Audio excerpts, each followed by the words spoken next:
What's up, everyone, and welcome back to the Canada Challenge in NHL 22. We are still with the Toronto Maple Leafs. We are a little over halfway through year two. I kind of got closer to the deadline than I had initially anticipated. I kind of figured out how I'm actually going to do these videos together. So we're going to be putting playoffs separate, off season separate, and then we're going to do we're gonna do like a regular season and playoffs in one video, and then we're gonna go ahead and do off season separate. I think that's gonna be the best way to kind of split these up. But obviously, I think it'll progress based on what type of team that we have. Right now, we have a team where we're really contending for the title or trying to contend for the title. As you can probably see from the standings, it's not going so great in the first part of the season.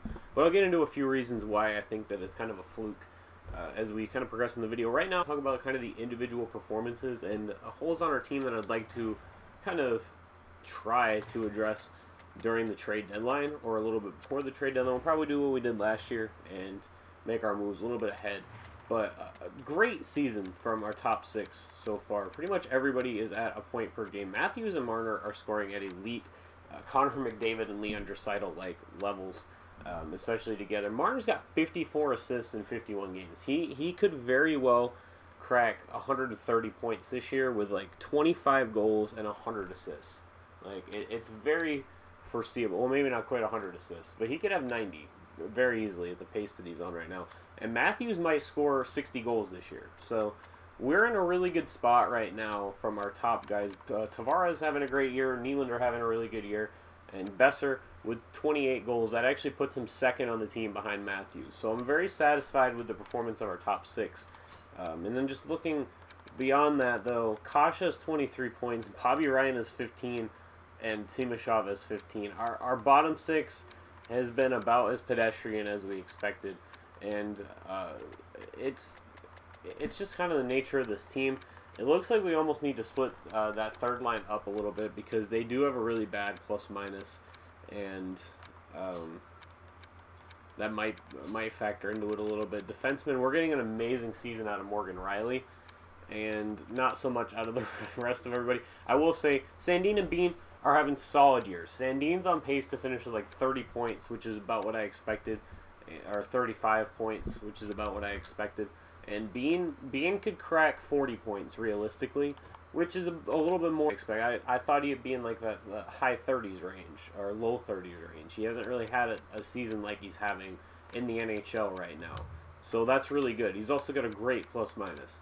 Sandin, I think, is getting better than last year. He's looking like he's going to finish better, and that's all I really wanted was to see some progression from him. Suter's been all right. Definitely hasn't been like a detriment to the team, but I'm hoping that he can maintain where he's at right now.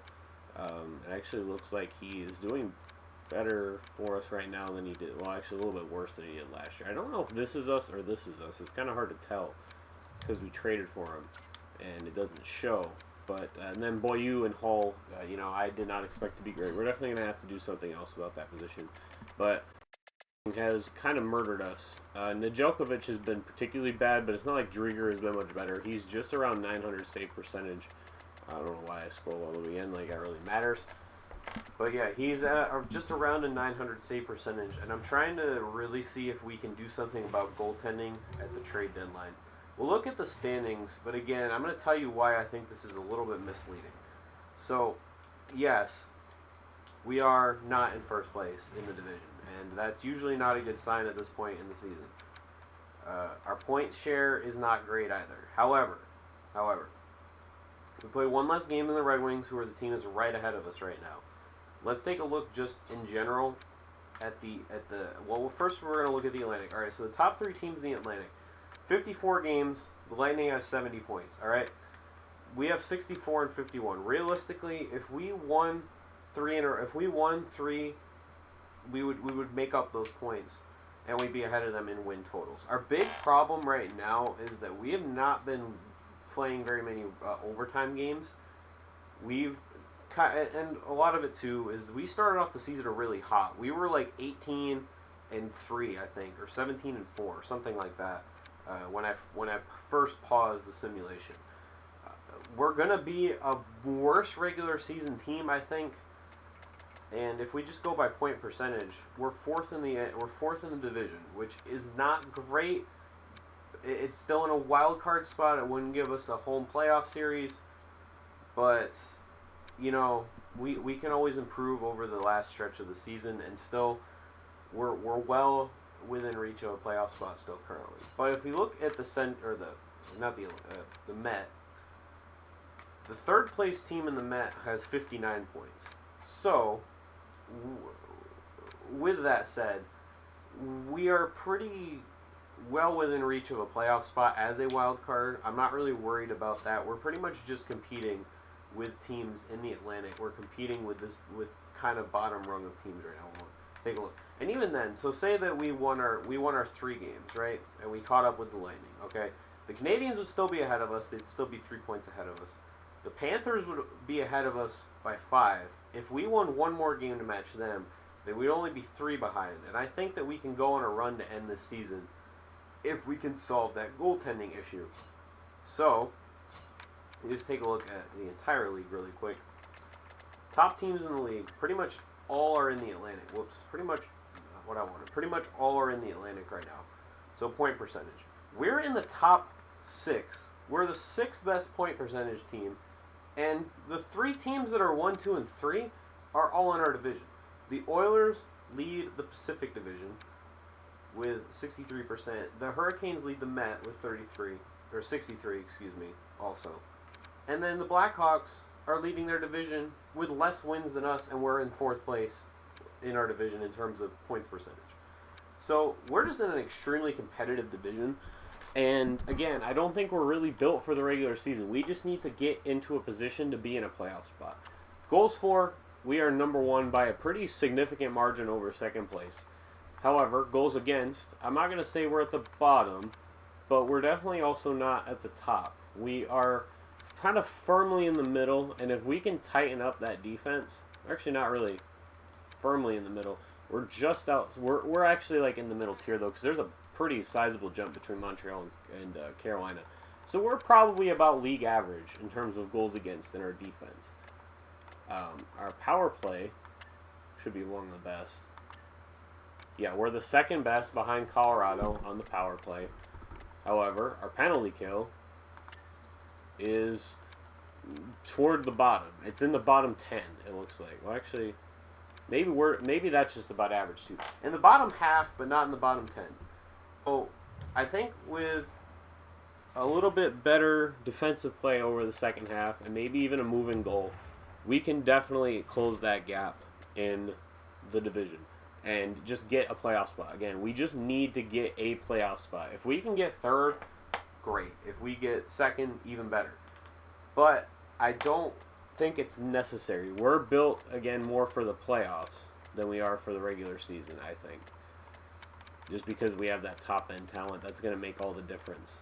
So, if we just take a look at the trade block real quick and see if there's anybody available from a goaltending kind of perspective. Just want to see what's kind of there.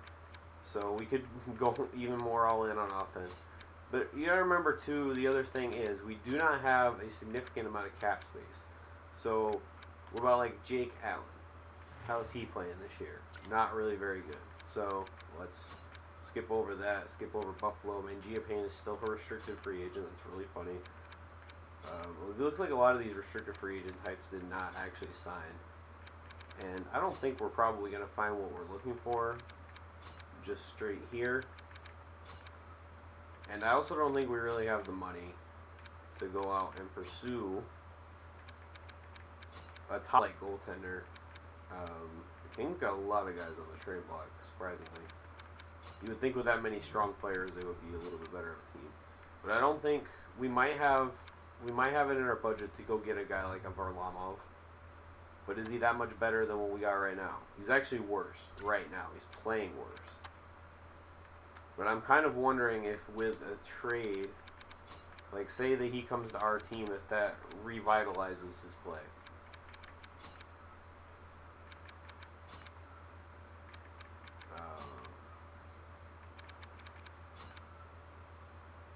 Malkin's on the trade block. That's interesting.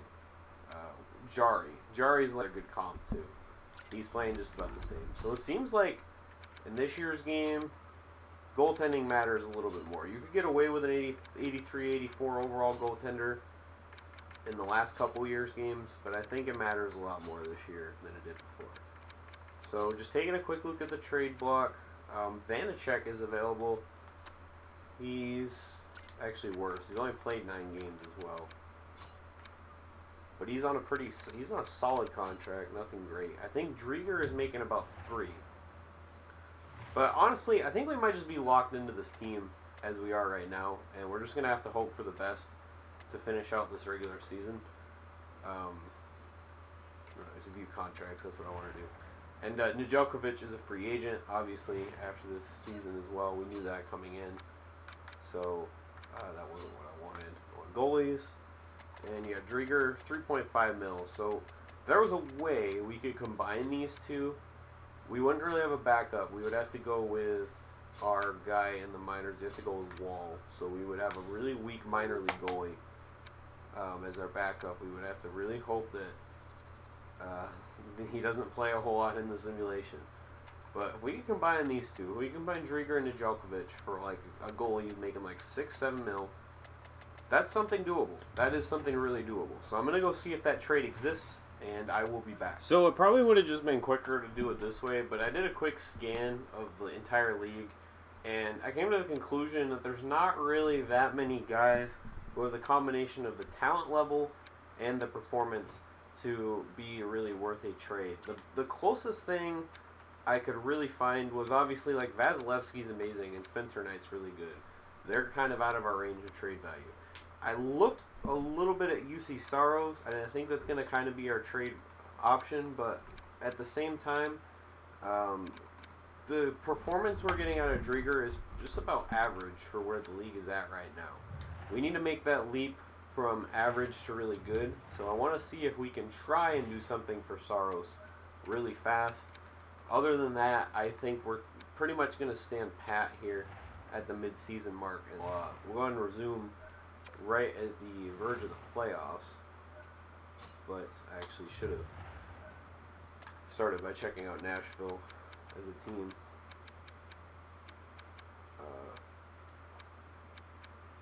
I must have just missed them the first time. So in order to get, and again, some of it's going to be, his trade value is going to be a little higher. So Saros is an 85 overall, 3-year, $5 million contract. They do not want to trade him, which is going to be the first complicating matter of this. How do you perform his first year? His first year, he's been over 900 both years. So if we package together Drieger and Nedeljkovic, that's kind of a start. We're probably going to have to throw in something else. Who's their backup? Their backup, Malcolm Subban. Or actually, their backup is Connor Ingram, who doesn't really have great trade value. So I'll just throw him in just for the sake of it. And we're kind of running out of like real good trade assets here. So I'm probably going to have to give up. I'm comfortable giving up Kokkonen over Wallinder. And the reason I say that is because he's already 22 years old and he's only a 69 overall. Wallinder could have a really good offseason, go to like a 70 or 71, and I doubt that he would. And then he'll have more. I think Kokkonen is kind of running out of time to really improve into like a good, solid prospect. So I want to see if that would be enough to get it done. And value's still off, so we're going to go with the good old let's spam draft picks. Are you interested in any? They want second. Will you take a second? Will you take a second without Kokkonen? That's a better question. If we do both, they might. Okay. So let's throw him back in. Might have to throw a third in too here. And there we go. Second and third for Saros, along with both of our goalies. So we're basically doing a straight goalie swap. So Drieger, you did good last playoffs. Well, you did all right. Not super amazing, but they're goalies, and they're literally pretty much exactly the same. We just got to throw those two guys in. And hopefully that will be enough to solidify us to a stretch. And we're going to go ahead. Saros and Ingram. So that's our big move. We're going to go ahead and skip over the trade deadline. I will jump into it just to kind of see where everybody ends up going.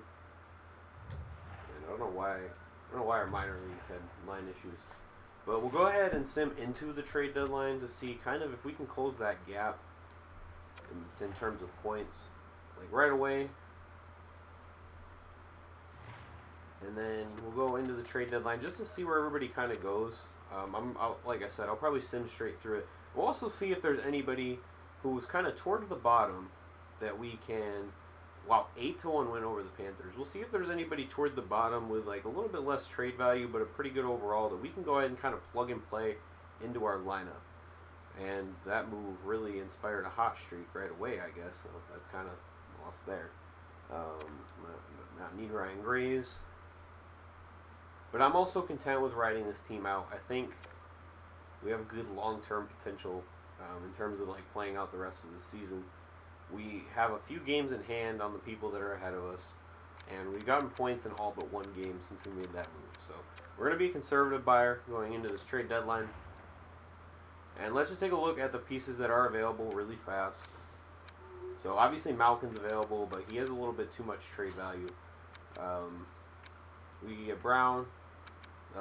Like I said, this top tier of guys is probably out for us, along with anybody who has more than 1 year.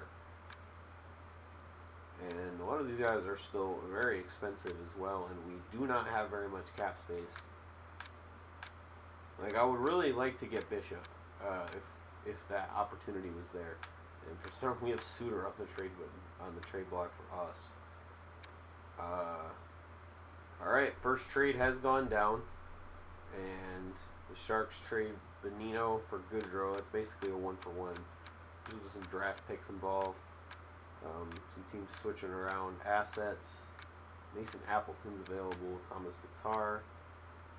Donskoy might be a good. I can't really see his ratings, but he'd be an improvement for our third line. Getzlaff would be really good for our third line, though. We don't really have a third line center right now. So we are being offered a trade. We could trade Suter for a second. I want to hold on to Suter. I want to hold on to Suter because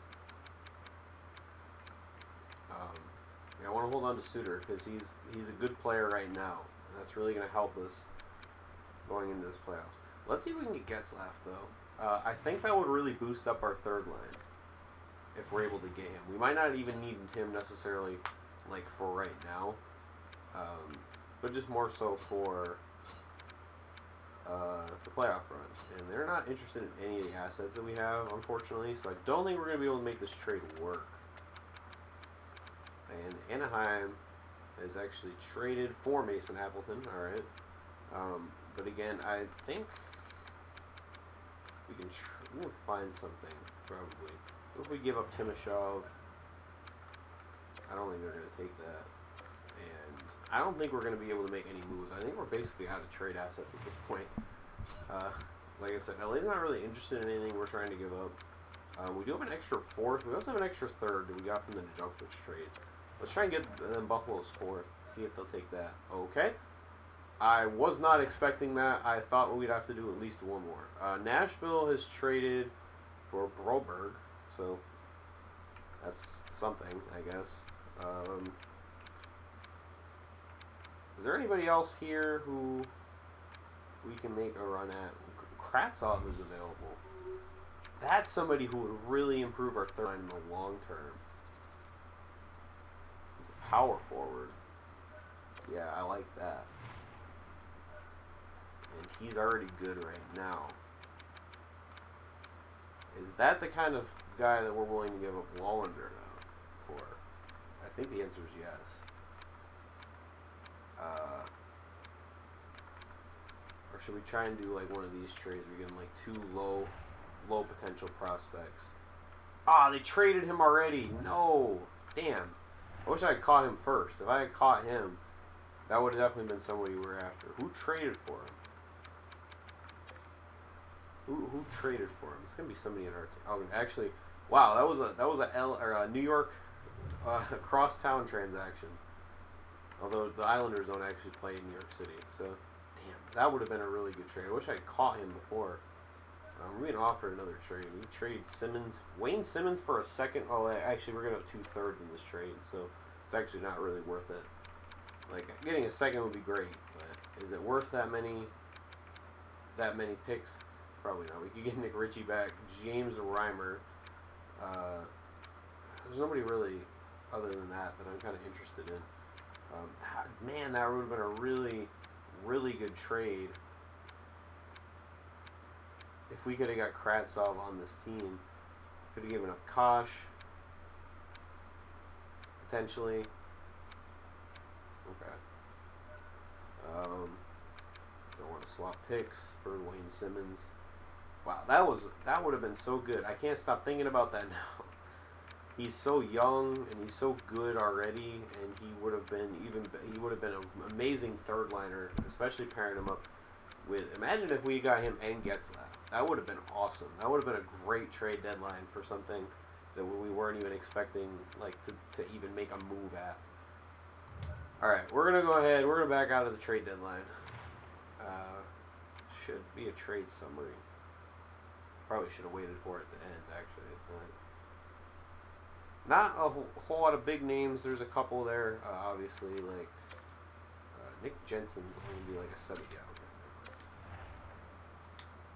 okay. So let's see. We should have a transactions log somewhere around here.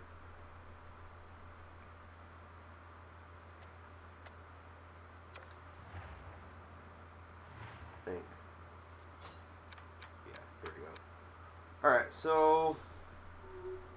A lot of pick trading, it looks like.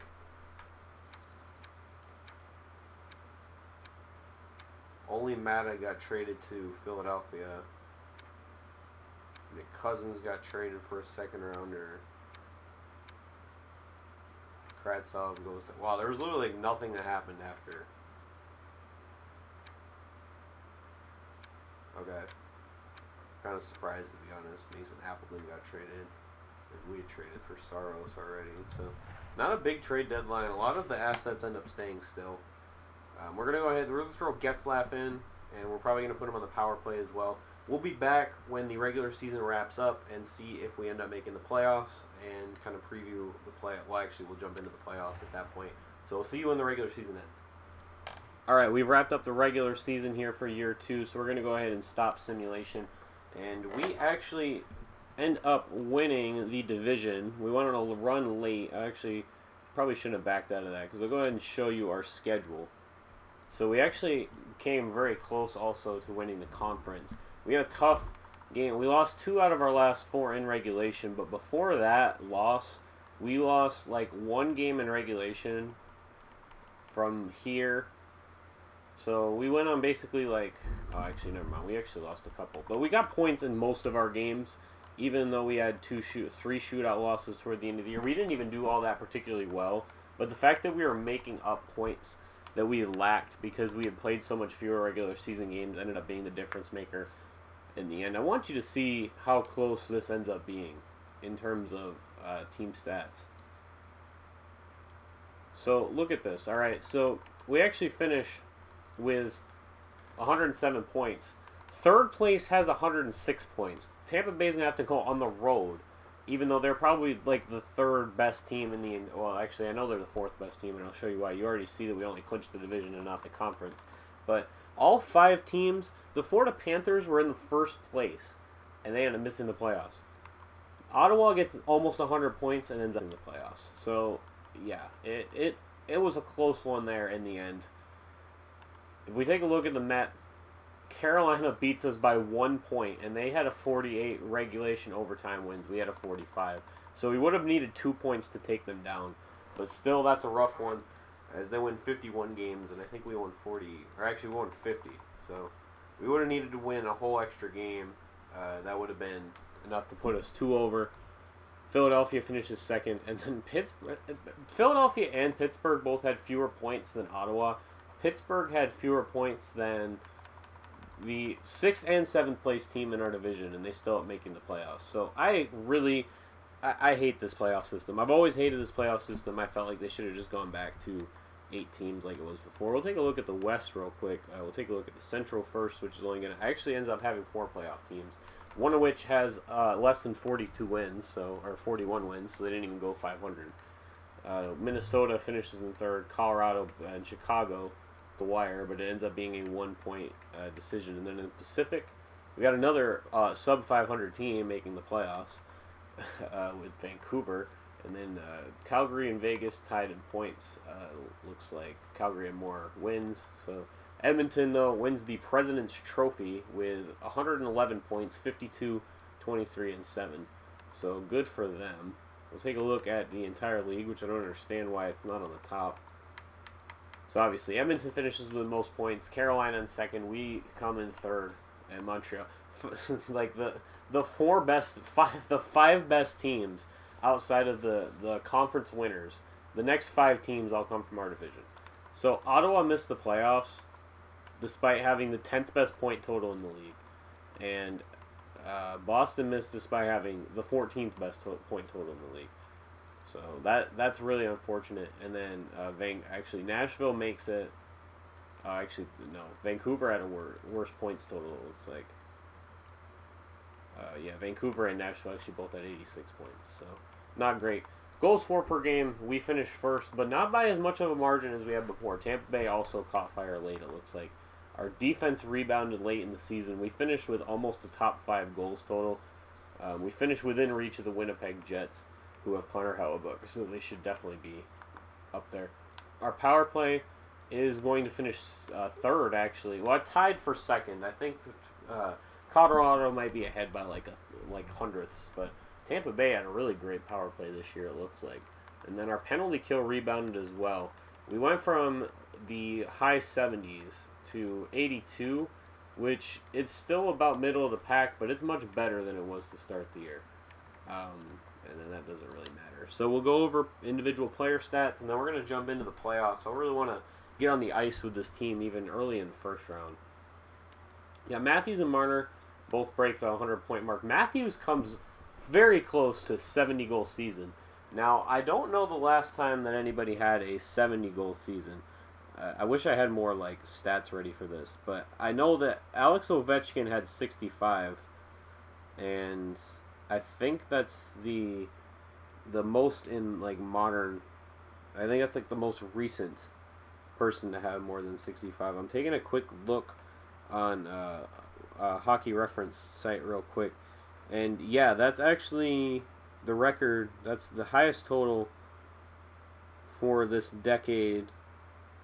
Easily, that's actually highest for the century as well, and he becomes only the 3rd player to do it this century. Bure got 59 in 2001, and 2000 he had 58.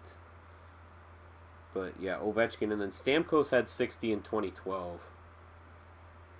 But other than that, it's a list of all-time greats for the most part, with maybe the exception of Alexander Mogilny. Probably not so controversial to say he might not be an all-time great, at least not based on NHL play. He was good. He was good, but some people might not think he's an all-time great. Anyway, not the point. So 69, if he would have scored 70, that would have been great. 69 actually. Let's see where that would rank all-time in a single season, and it would be tied for 15th. So here's the other players who have scored in that total. Mario Lemieux did it twice, including one of the years they won. The year after they won the Stanley Cup, and then Mike Bossy. So that's the kind of company that we got to talk about Matthews in now that he has done this in this world. Anyway, Marner finishes just short of this, but he finishes with 105 points. Brock Besser buries 45. That's good enough for 2nd on the team, and he actually caught fire late. It looks like too. He was at a point per game and finishes well over. John Tavares with 84, so the captain's still holding it down, just the same as Nylander. Gusev finishes with 69 points, so for $3.5 million, it's definitely a good value. We'll just look at forwards for now. Kosh was our most productive 3rd liner. It looks like he got a little bit more productive after the acquisition of Ryan Getzlaf, who was okay. It definitely not the acquisition I had anticipated him being. Bobby Ryan finishes 28 points, playing mostly on the fourth line. Simmons, Geeky, Barre, Belay, yeah, definitely held back that third line for most of the season. So I learned my lesson. And then defensive core, we got 33 points out of Bean and 29 out of Sandin. Riley did his thing. He slowed down a little bit as the season went on, but still great performance from him. Suter was all right, and then Boyu and Hall. Boyu, I don't really know how he ended up being a minus 18, and then Hall ended up being a plus 11. That's really confusing. And then goaltending, obviously most of this wasn't with us, but we can take a look at what he did do with us, and I actually think he played better with us than he did with the Predators. Save percentage was a little worse. And actually, we were like an around 500 team overall, but ended up taking more points. He was really clutching overtimes, I guess. Or like in regulation. Overtimes, he ended up like, I don't know. We went in a lot of overtime games, I feel like. And then Ingram, I doubt, really played for us at all. Actually, he played more for us, it looks like. And actually ended up being really good. He went 7-1 with a .938 save percentage. So, all right. I'll definitely take it. All right, first round against Detroit. You know the rules. You know the rules by this point. Well, actually, I said say by this point, but we only played one playoff round, and then I talked about it in the introduction video. But we can play in the last 5 minutes of regulation in any game after game 4. So we got to get through these first 4 games. I'm actually going to go ahead and save really fast. All right, so jumping into first game. Again, we're going to have to sim all the first 4 games. Then after that, in games 5, 6, and 7, we can jump in last 5 minutes of regulation or any overtime. So Hall opens up the playoff scoring for Toronto. And what's a tight one so far. And Leddy ties us up early in the third period. And Detroit kind of bringing it to Toronto, showing that this is a very deep division. They kill off a penalty right there, but Sedina ends up burying one once it's 5-on-5 again. And 2 goals allowed from almost a point. Toronto has just not been able to generate any offensive comeback, but there we go. Nylander burying one late, and it looks like this one is going to be going into overtime here in game 1. Already off to a good start for Detroit. If they can steal one here on the road, that's going to be big for them. And the game is over. Tavares, the captain, from the point, buries one in overtime, just in overtime too, not that late in.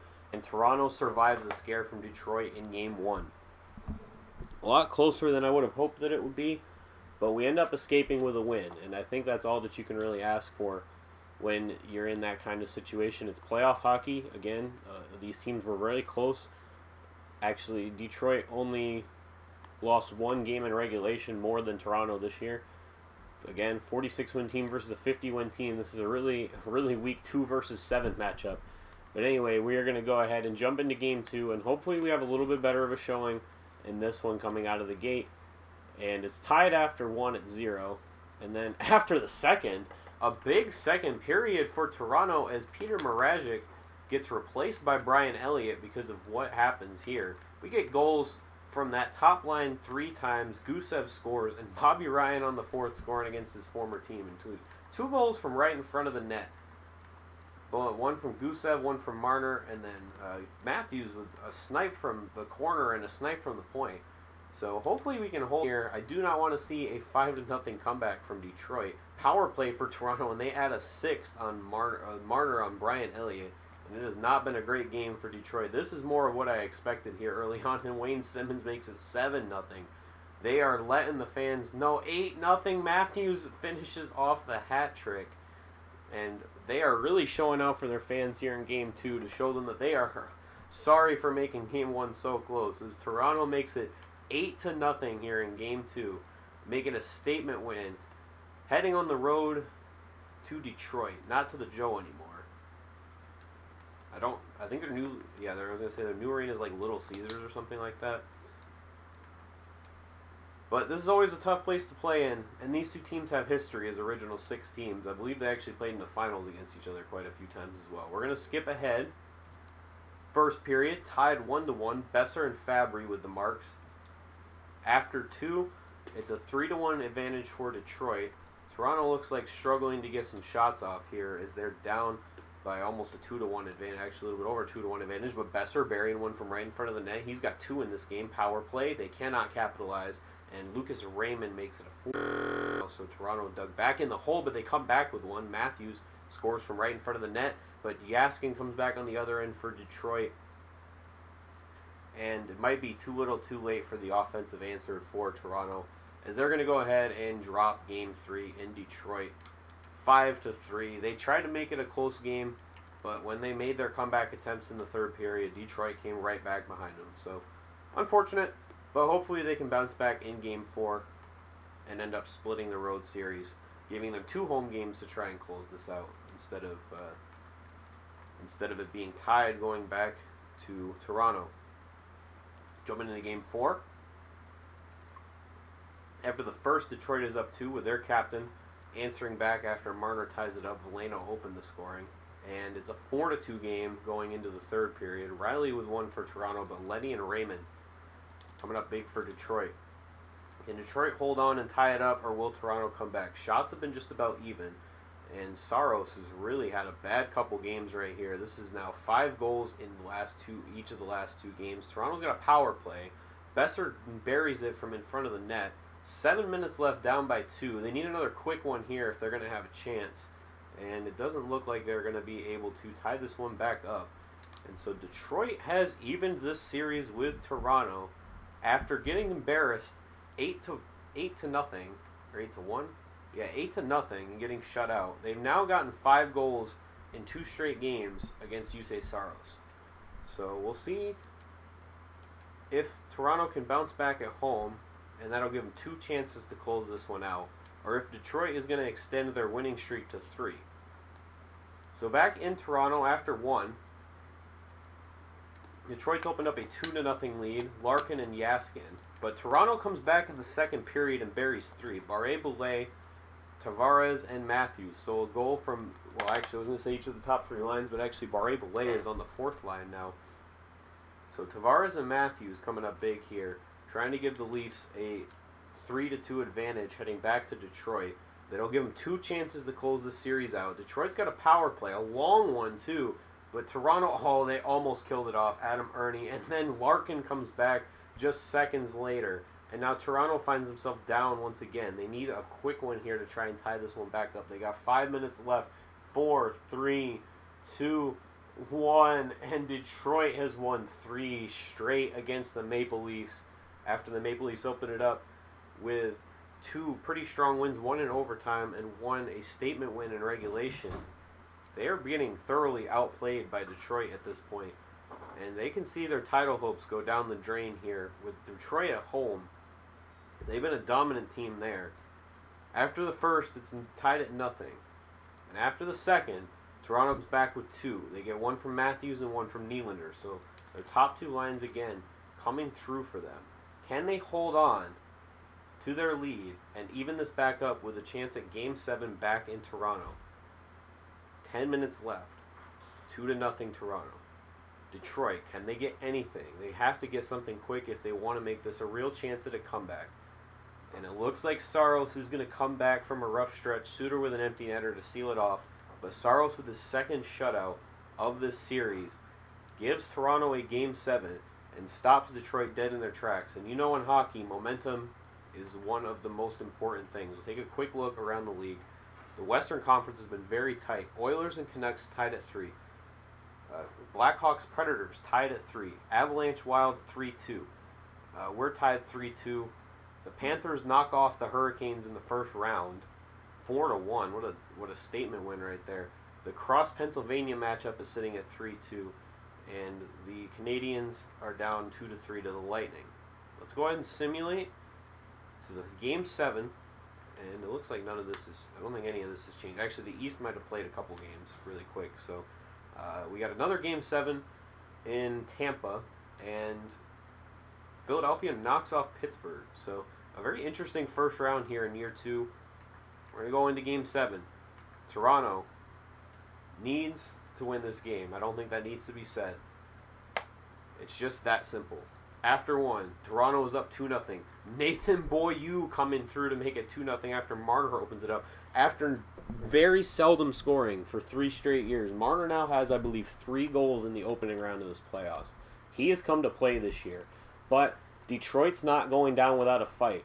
They get one from Bertuzzi. Nylander makes it 3-1, and then Lucas Raymond comes back, and he is going to make it a 3-2 game. Toronto now going into the third period up by 1. Shots are just about the same. And now Detroit comes out strong, out shooting them 3-1. And Fabry is going to bury one right in front of the net.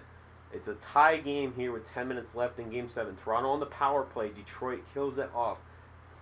5 minutes left. 4, 3, and Besser buries one late. And that might be the most clutch goal in, well, recent franchise history anyway, as Besser is going to send this team to the second round. Can you imagine if we hadn't been able to pull that trade off? We wouldn't be where we are right now. And here we are going into round 2. A close call against Detroit. A very close call against Detroit. We'll see how the first round ends up. And then we'll check on our AHL team as well. So, a big upset. Actually, both of the top teams. Actually, never mind. I think Colorado was 2, but no, Edmonton was. All right, I had my divisions crossed, so that's my bad. But both of the top seeds go down in the first round. It looks. No, wait. Okay, sorry. I'm all over the place right now. But Oilers survive the Canucks. We'll look at the playoff tree. This will just be easier. So, look at the playoff tree, and I already see we're facing this round, and that does not give me a good feeling. Montreal wins over Tampa in the first round, and Edmonton survives the scare from the Canucks. Nashville, I think, upsets the Blackhawks. I think the Blackhawks were favored over them. I think the first team is the one that's favored. It looks like that's how it is, yeah. So, we got quite the second round of the playoffs here. We got the Avalanche and the Predators. Predators upsetting Chicago to advance. The Oilers and Flames. We got 2 All-Canada matchups here in this second round. 4 out of the 8 remaining teams are from Canada. So that's really nice to see. Philadelphia, older team as well. Nice to see them finally advance to the second round for the first time in a while. We got Montreal. I actually want to go back real quick and just check our player stats. I know Matthews and Marner were beasts in that round. They killed it. I think Besser was good too. Yeah, Besser. Oh my God, look at this top line. 13, 13, and 12. And you know what? I might have been wrong when I said we're built for the playoffs because we still almost lost in spite of how well our top line played offensively. Tavares also had a really good first round. Gusev and Nylander produced as well, and Riley. But, you know, goaltending kind of all over the map in that first round. Saros finishes with really good stats, and he did get 2 shutouts. But it was about as close. It was about as close as you could ask for without being really scary. I think I was like worried about getting eliminated at any point in that round. But this round really scares me. So we were able to exercise our playoff demons last year, right, by winning in the first round over a Canadian team. But this team really has perpetuated the torture of Toronto with their Stanley Cup Finals, not only appearance, but the fact that they came back from down 3-1 against Toronto in the first round to make it easily Toronto's biggest rival historically. And this is a second round matchup in a team where I forgot to look at the lines. I did this again. I did this last playoffs too. I forgot to look at Detroit's team. We're going to go ahead and take a look at Montreal's team. This is a team full of players who are just annoying. Like, they're not necessarily the best players, but they're a pain in the ass to play against. We got Toffoli, Suzuki, and Gallagher as your top line, and that's a pest line. Your second line is also a line of pests with Hoffman and Dvorak, and then Caulfield's already an 85 after just 2 years in the league, and produced a 66-point clip this year. Not the sniper that I think we expected. Suzuki's up to an 88, which probably means, yeah, he was an elite talent in the league this year. And then their defensive core, they have, looks like Shea Weber's regressed a little bit, so that helps us out a little bit. We got Edmondson, Petrie, Romanov, Weber, and then Schultz and Savard are their bottom pairing. So, easily one of the deepest defensive cores.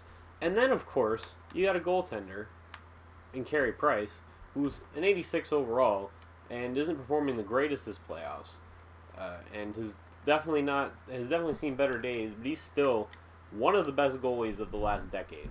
So I'm a little worried going into this matchup. This is a fucking scary team. Their top six is arguably close to our top six. Let's go ahead. We have home ice advantage based on our point totals, but they had one more games than us during the regular season. So this is definitely a series I foresee us playing quite a few games. First period, tied at 0. Second period, tied at 1. Bobby Ryan gets one, but Drouin comes right down the ice and answers for Montreal. And we are going to try and jump in more games this round. Montreal makes it 2-1. They got a power play. Nothing, and then Suzuki comes back and makes it 3-1 on Saros. Shots are even, but Toronto has not been able to bury theirs as effectively as Montreal, and Carey Price is just standing on his head right now. And after game 1, Toronto is down 1-0 to Montreal. Montreal comes into Toronto and takes one, and it's the series opener. And they say that over half the time, the team that takes game 1 ends up winning the series. So that's already off to a bad start if you're a Maple Leafs fan. Here we go. Game 2.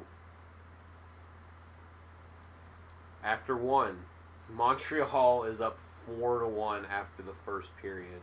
After the second, Toronto's got 2 back, but Montreal has extended their lead. They only have 17 shots, but they have 5 goals. Toronto, 35 shots and 3 goals. Carey Price has definitely outplayed Saros in this series so far. Let's see if Toronto can make it close here. Power play, they make it 5-4. Matthews scores on Carey Price. 5-4 for Montreal, and they come right back. 5-4 for Toronto. They cannot capitalize. They come back on even strength, though. They have a chance late in this one. Can they tie it up? The answer is no, and it's a 6-5 tab in Game 2. And Montreal comes in, and they take the first 2 in Toronto, from Toronto. And now the Maple Leafs have to travel to one of the most inhospitable places to play in the entire league, the Bell Center. Down 2-0 to a Montreal team that has a real chance to knock them off. After 1, it's tied at 0. After 2, Toronto's up 2-0. You got Kosh, you got Tavares burying tabs. Early power play for Montreal. Another power play for Montreal. The Leafs kill both. They get a power play, can't capitalize. 10 minutes left here in the third period. Toronto up 2-0 in the Bell Center. Can Montreal get one quick to try and make a comeback? 4, 3, 2, and Toronto makes it 3-0. Gusev scores from the point. Bemstrom scores late to avoid the shutout, but Toronto gets at least one back in the Bell Center, and that's, I think, just about anything that you could have asked for if you're a Maple Leaf fan. Going into a place where they have struggled to score, like I said, one of the worst places to play in the NHL. One of the most rabid fan bases, and deservedly so. Montreal is a great team and always has been. 2-1. Montreal advantage still. Toronto takes one at home or on the road. Can they take another? After 1, Montreal up 1-0. Nick Suzuki. After 2, Savard makes it 2-0, but Nylander comes back and cuts the gap in half. All right. Early power play from Montreal. The Leafs kill it off. Another power play, and the Leafs score a shorthanded goal, but then Drouin scores to make this one 3-2 Montreal. 10 minutes left. 9. Can the Leafs come back? Or is Montreal going to hold them off? 4, 3, 2, and 1. And the Leafs are down 3-1 in the second round against Montreal. They're coming back home to Toronto, but home ice has not really mattered for this team so far. They have showed they are very capable of losing games on home ice. 3-1 lead for Montreal in this series. The Leafs need a miracle to come back into this series, but it's going to start at home. After the first period, it's tied 0-0. After the second, 2-0 in favor of Toronto.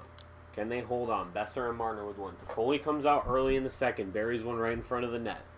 Toronto with a power play, and they capitalize Jake Bean with a close one. Matthews on the next power play. 12 minutes left. Can Toronto hold on to their lead? It looks like they built up a pretty big advantage with just 6 minutes left. They are going to not only hold off Montreal, but they end up burying another one. And now it's just a 3-2 series. Still in favor of Montreal, and they still have a game at home. But the Leafs have made this a little bit more conceivable at this point with that big win in Game 5. And not only was it a big win just in terms of staving off elimination, but they also kind of kicked Montreal's ass and didn't let them get back into the game late like they normally would. So here we go. First period, tied at nothing. Second period, 1-1. Besser and Hoffman for Toronto and Montreal. So it's basically a tie, an even game going into the third.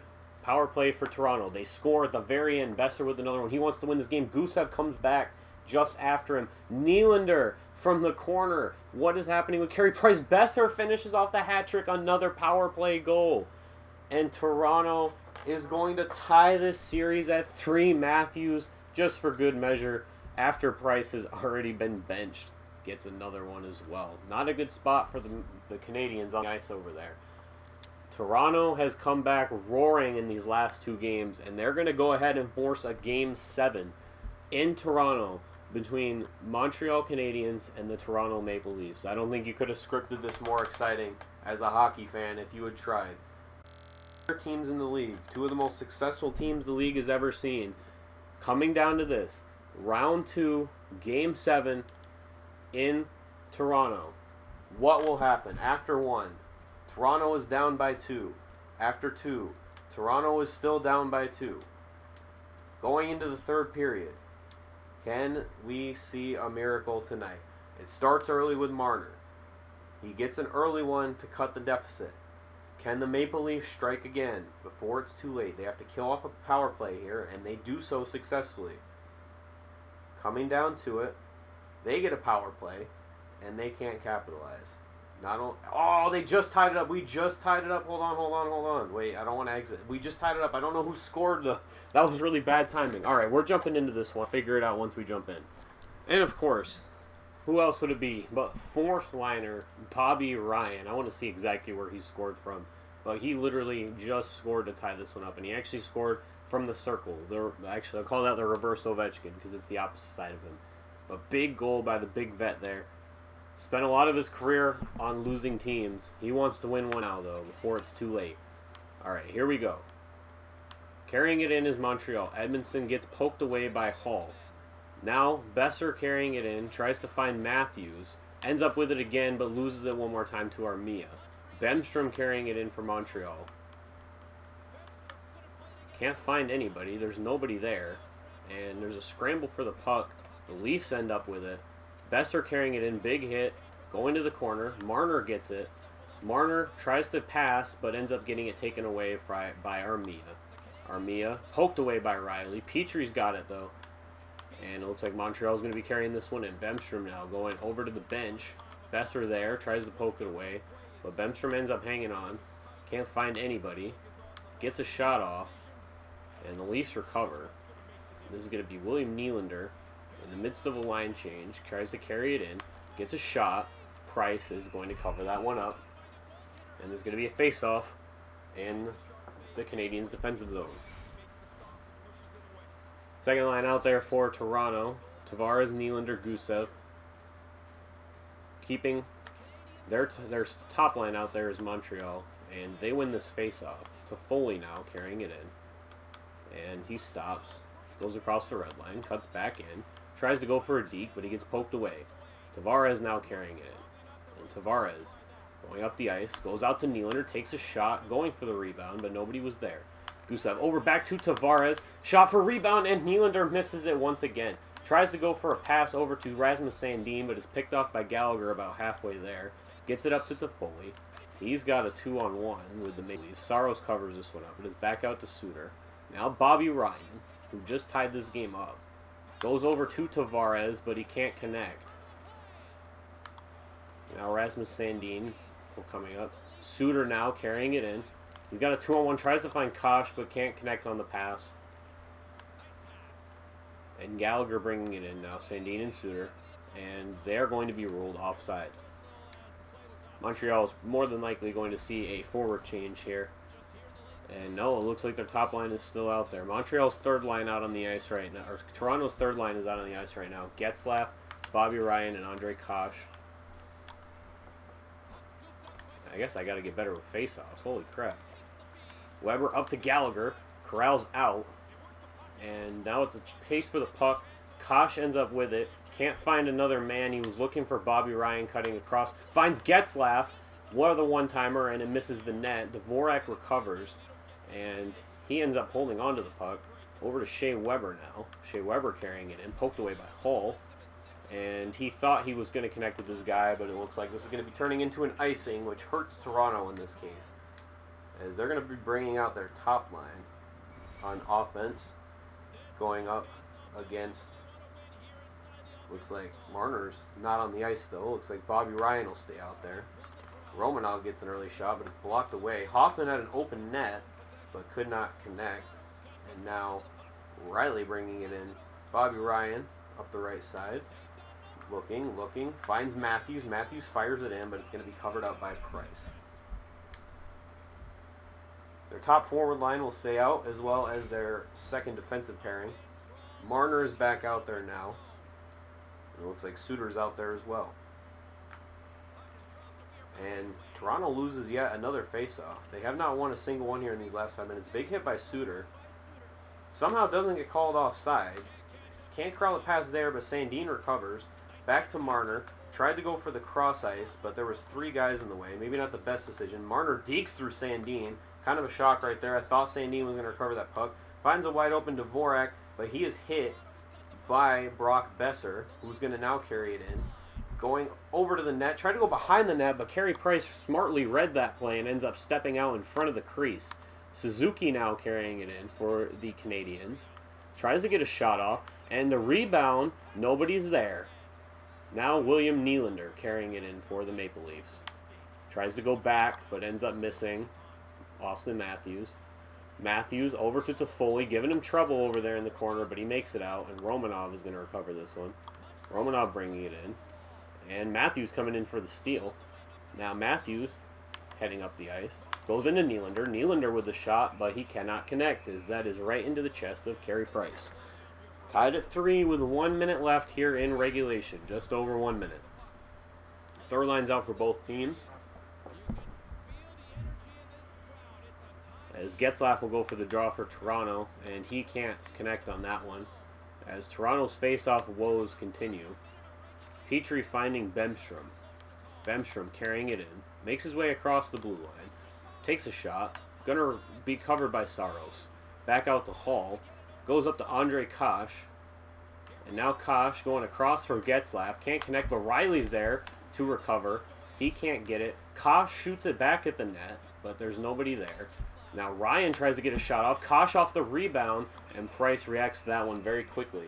This will be another face-off in Montreal's defensive zone, though, with a more talented Toronto line out there now. Tavares, Gusev, and Nylander take the ice. And Tavares, off the draw, he loses this one as well. And Drouin is now carrying it in. The former Tampa Bay Lightning top prospect. Carries it in, takes a shot, can't connect. Bean is stuck, and Montreal's going to recover. Nylander missed the body check on Petrie. This shot is blocked, still makes its way to the net. Now Gusev is carrying it in, and he passes it straight into the Montreal defense. Drouin now, with 20 seconds left in regulation, goes to the corner, back to Bemstrom. Bemstrom loses this one. Tavares now tried to take the pass, tried to take it again, missed again. Back out to Bean. Now Drouin's got it one more time with just 5 seconds left. He holds on to that one, gets a shot off. Saros is going to let that one out just to end this regulation period. And I don't think you could have drawn it up better if you're an NHL fan. Montreal, down 3-1, drops 2 straight to Toronto. And now in Game 7, we're heading into overtime. And most assured, whoever loses this game is going to end up very upset with themselves. Now, I do want to check to make sure that I'm doing face-offs correctly, because I don't know if they changed the controls or not. But I have not had any luck winning any face-offs in this game. Face-offs.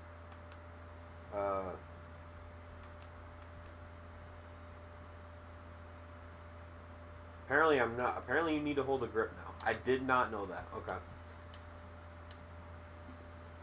Now I know. That's what I'm doing wrong. I was, I mean, the on-ice trainer was telling me, but let's see, Matthews is right-handed, right? So let's go this way. And it still didn't matter, so. Alright, Toffoli now with a big hit. Gallagher carrying it in. Poked away by Riley. Besser's got it. Goes over to Hall. Over to Marner. Marner carries it in. And he's looking for a cutting Matthews. Finds a Besser, though. Besser off the rebound, shoots again. Misses. Marner carrying it in now. Back to Matthews. Matthews gets the one-timer, but to the pads of Carey Price. Early offensive attack for Toronto, but they can't bury one in. Big face-off right here. And Toronto still can't capitalize. Matthews with a big hit. Besser's got an open net. Finds Marner. And that's the game. They take it in overtime.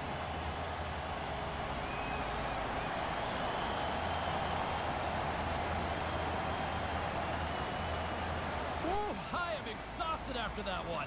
This game was destined for overtime from the very beginning, and this was an outstanding finish.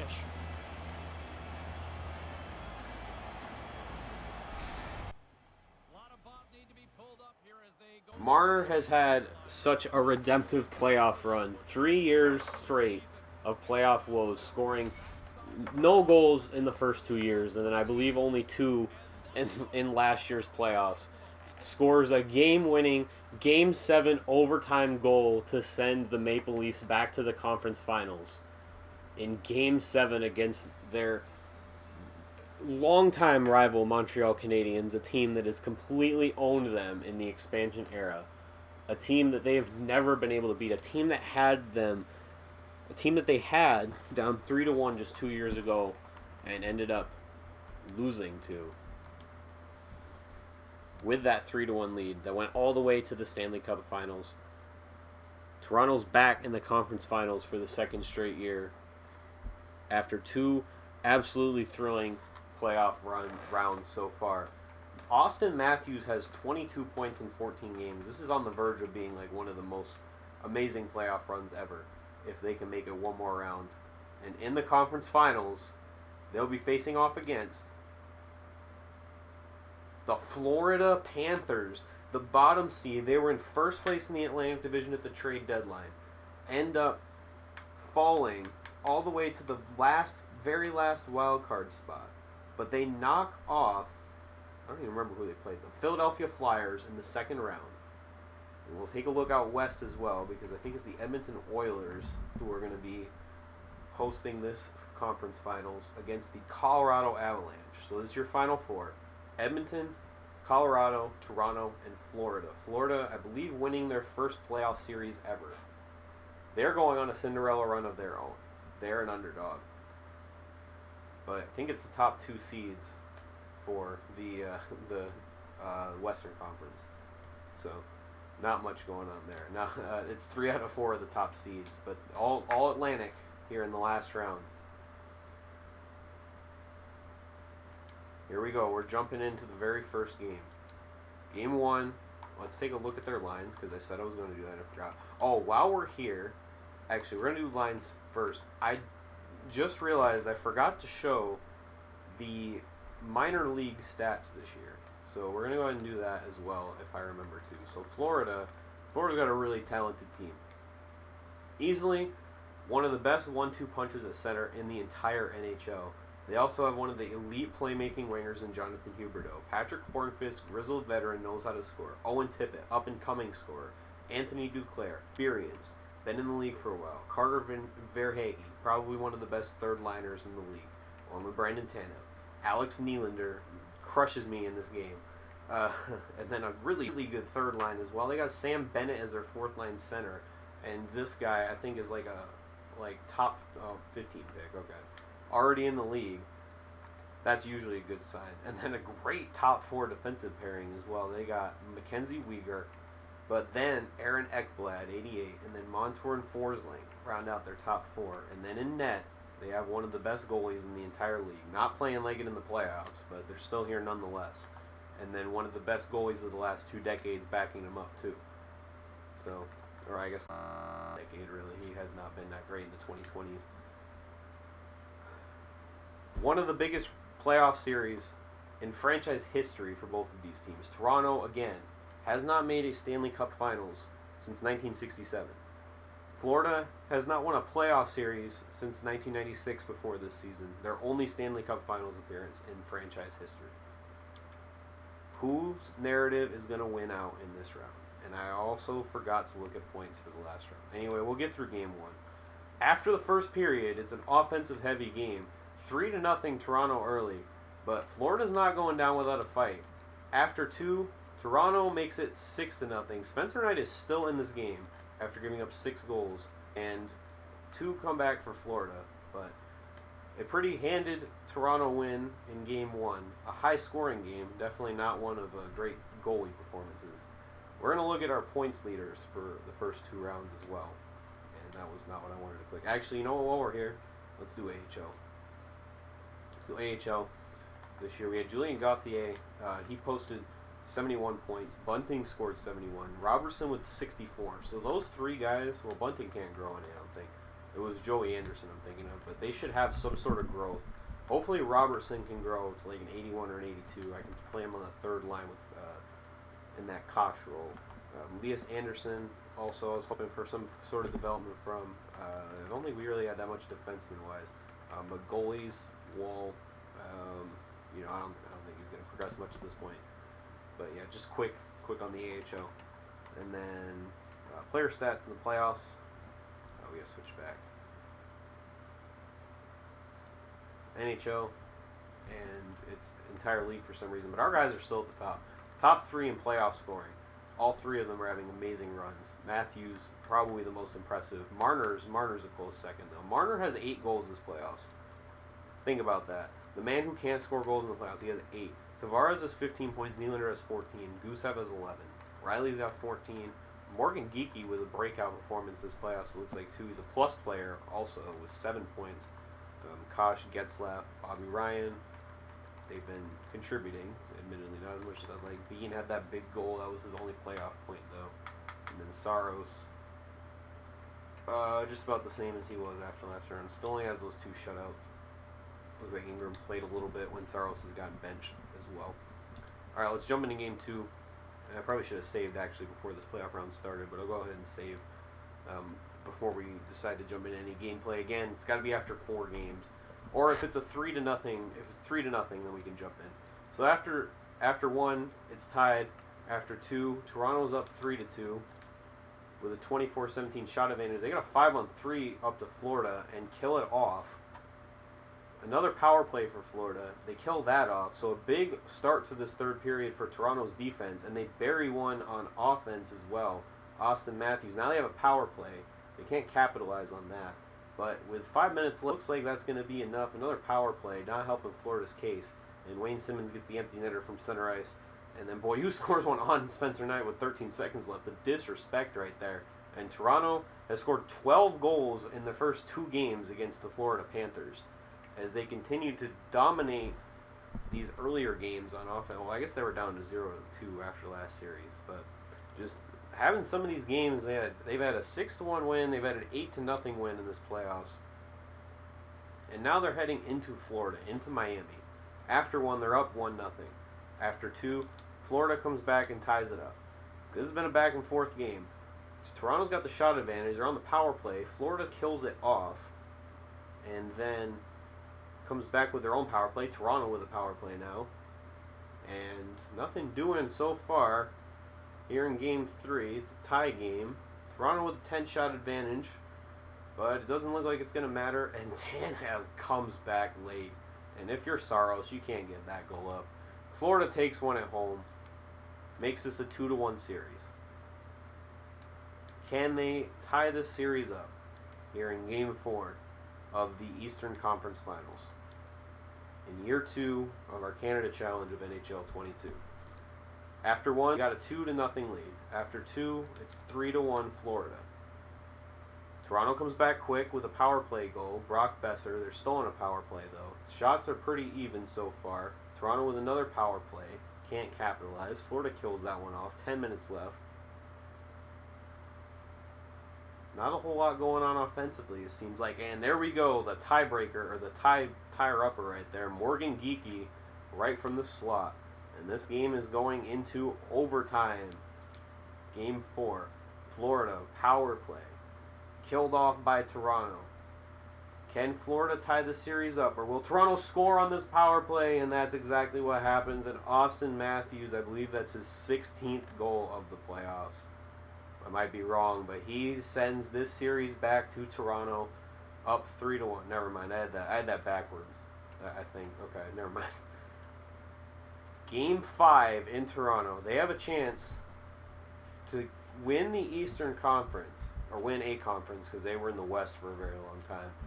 But they have a chance to clinch a trip to the Stanley Cup Finals in their own home ice. And I think that's just as fitting as anything for this team. After the first period, they've opened up a 2-0 lead, coming out of the gates firing. And UC Saros standing on his head so far. He's seen 23 and stopped them all. Marner with a power play goal. 25-25. And Florida finally gets one. Is it too late? No. Hornqvist comes back and they strike twice quickly. And this is suddenly a competitive game again. 3-2 lead, Toronto. With 5 minutes left. 3. We're going to jump into this one and try and hold off the Florida Panthers and clinch a trip to the Stanley Cup Finals. Alright, here we go. 3-2 lead for Toronto. Trying to close this one out and head to the finals. Florida wins this draw. Bean poking it away. Kosh recovering. Tries to go to Bobby Ryan, but this one's taken away by Huberdeau. Barkov, it goes in and out, it looks like.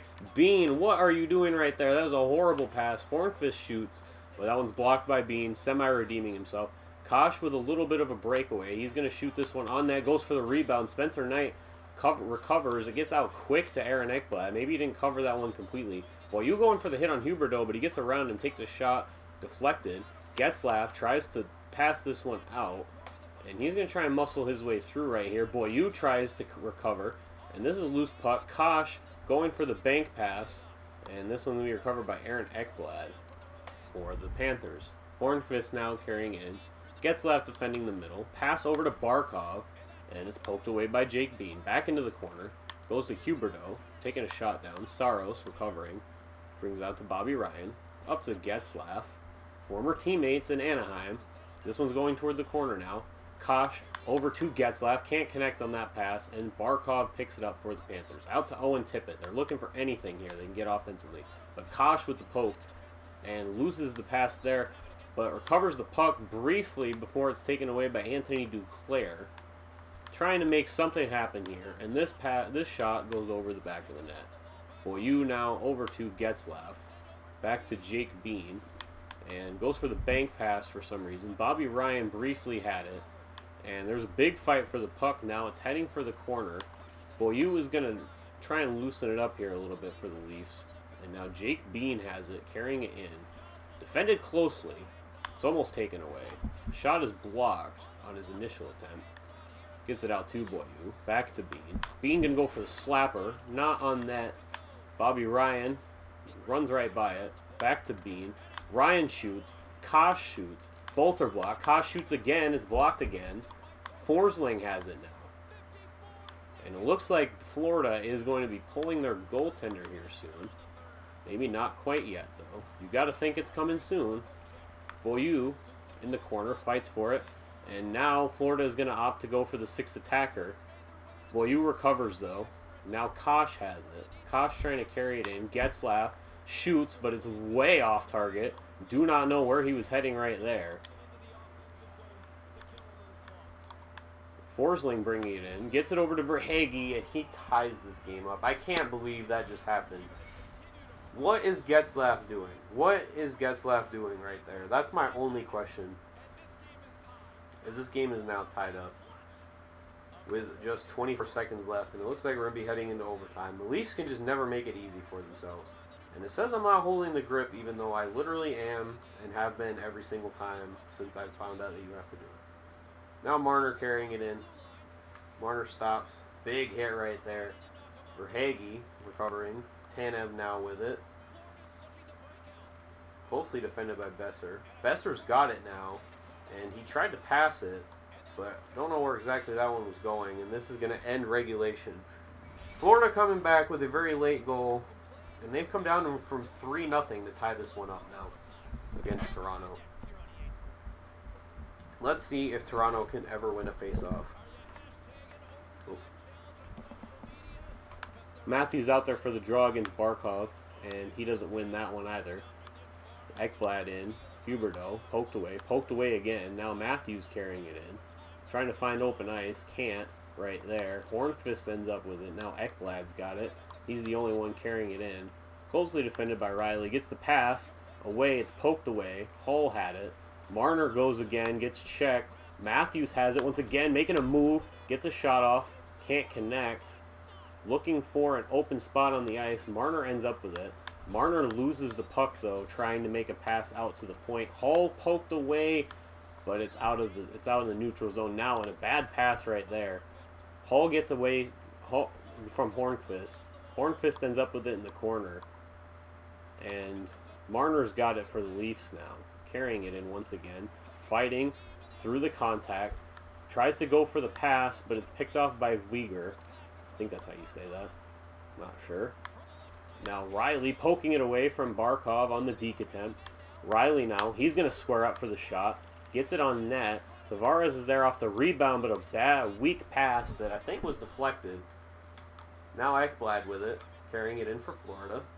Ekblad carrying it up. Hull takes it away. I think this is his third takeaway just since we started playing here. Now Gusev going for the pass to Nylander, but just in the stick of Spencer Knight. That was a big play right there by Spencer Knight to save what was probably a game-winning goal. And it'll be defensive zone face-off. And another loss for Toronto. I don't understand what else I'm supposed to be doing. Maybe I have to go practice face-offs for like 2 hours. Now Sam Reinhart carrying it in. And finds Duclair, but he can't hold on to the puck. Now behind the net, goes for the pass out to the point. Montour with a shot, and it's off base, but nobody can get the puck. Tippett's got it, and it's poked away. Sandin goes back behind the net, and Gusev's going to recover for Toronto. Now Tavares trying to make a play, but a big body check right there. Tavares steals it back and gets a shot on net. Now he's going to find Bobby Ryan.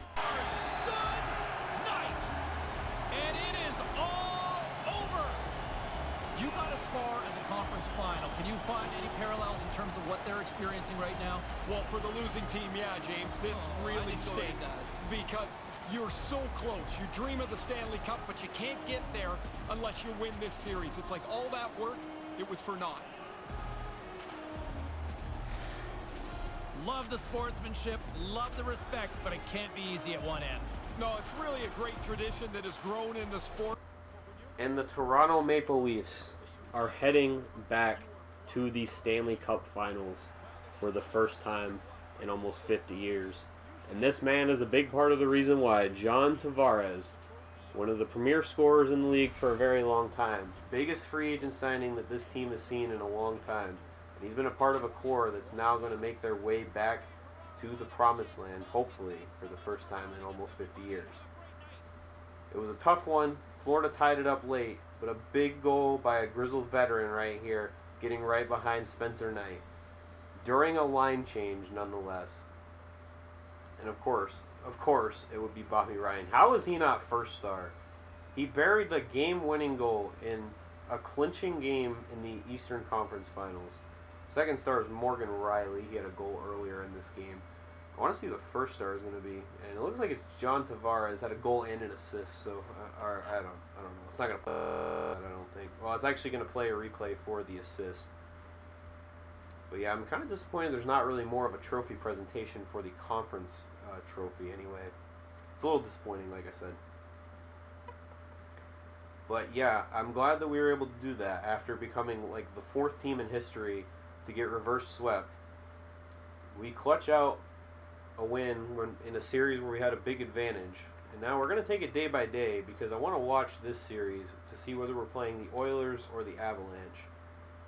And it looks like they don't play again for a couple days. And it's a tie game going into Game 7. Man, I wish you could play other teams' games. Just to simulate that, just make it a CPU versus CPU game. Game 7 of the Western Conference Finals. Is it going to be an all-Canada matchup? Or is it going to be a formerly all-Canada matchup? And we are taking on the Colorado Avalanche in the Stanley Cup Finals. Let's take a look at our progress up to this point in our scoring. And Matthews is really having a run for the ages so far. But Marner and Besser are right there with him. Besser's a little bit less so, but almost a point and a half every game. And these guys all have double-digit goals. Tavares is a point-a-game player. Riley's almost a point-a-game player. Nylander's been very good.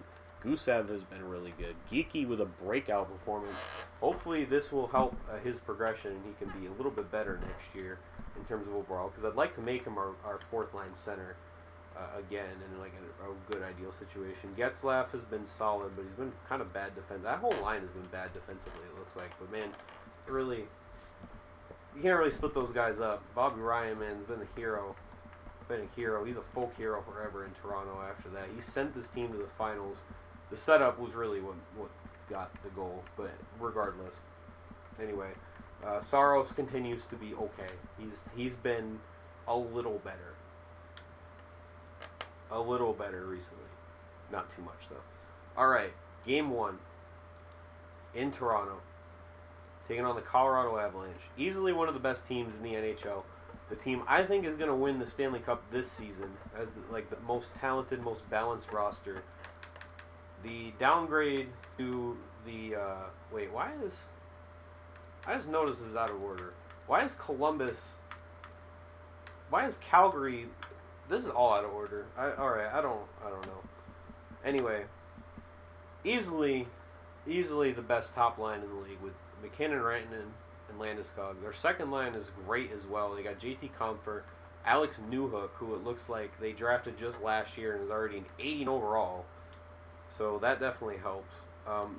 And Tyson Jost. Their bottom six is rough, but this is where this team makes their money, man. This is easily, I think, the best defensive core in the league. Cale Makar. Okay, so first of all, you got McKinnon is probably the second or third best player, depending on. It's him and Draisaitl for that second spot. I think McKinnon's better, but either way, you got one of the best forwards in the league. You got Rantanen, who's probably in the top 6 or 7. He's definitely a top 3 winger, I think. Defensively, Cale Makar is, in my opinion, the best defenseman in the league. Sam Girard is a great player. Bowen Byram has the chance to be one of the best defensemen in the league very soon. And then Eric Johnson, who's a former number 1 overall pick. And they have Devon Taves on their third pairing. This is a stacked defensive core. And then, goalies-wise, Darcy Kemper, I believe, won the Vezina, last year or this year. Maybe not this year. He's kind of struggled this year. But, yeah, he's up to an 89 overall. And my TV just cut out. Alright, I do not know what happened there. But my TV cut to static. I think I'm possessed or something. But yeah, I was talking about Darcy Kemper. Just won the Vezina. But if not, he had an insane year last year and got bumped up to an 89 overall elite goalie.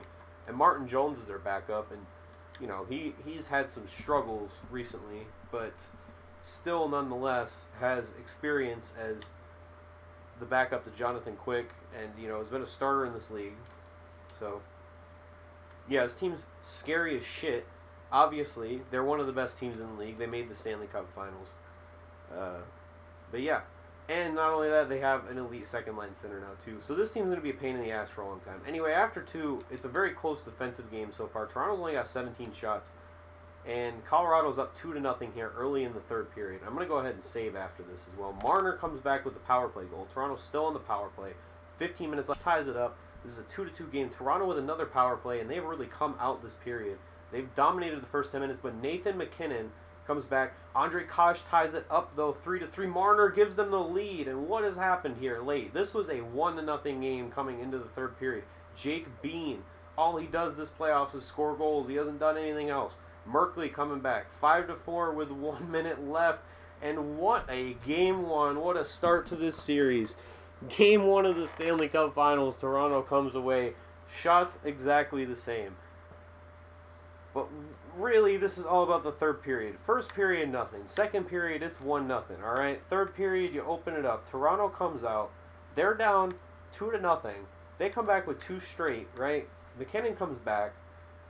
Toronto really owns kind of the first 10 minutes. They get 2 power plays, and they score an even strength goal. McKinnon comes back, gives Colorado the lead. Kosh comes right back. Marner comes back even quicker than he did, basically coming in off the rush of the face-off and just sniping one. That's like a Steve Yzerman shot right there.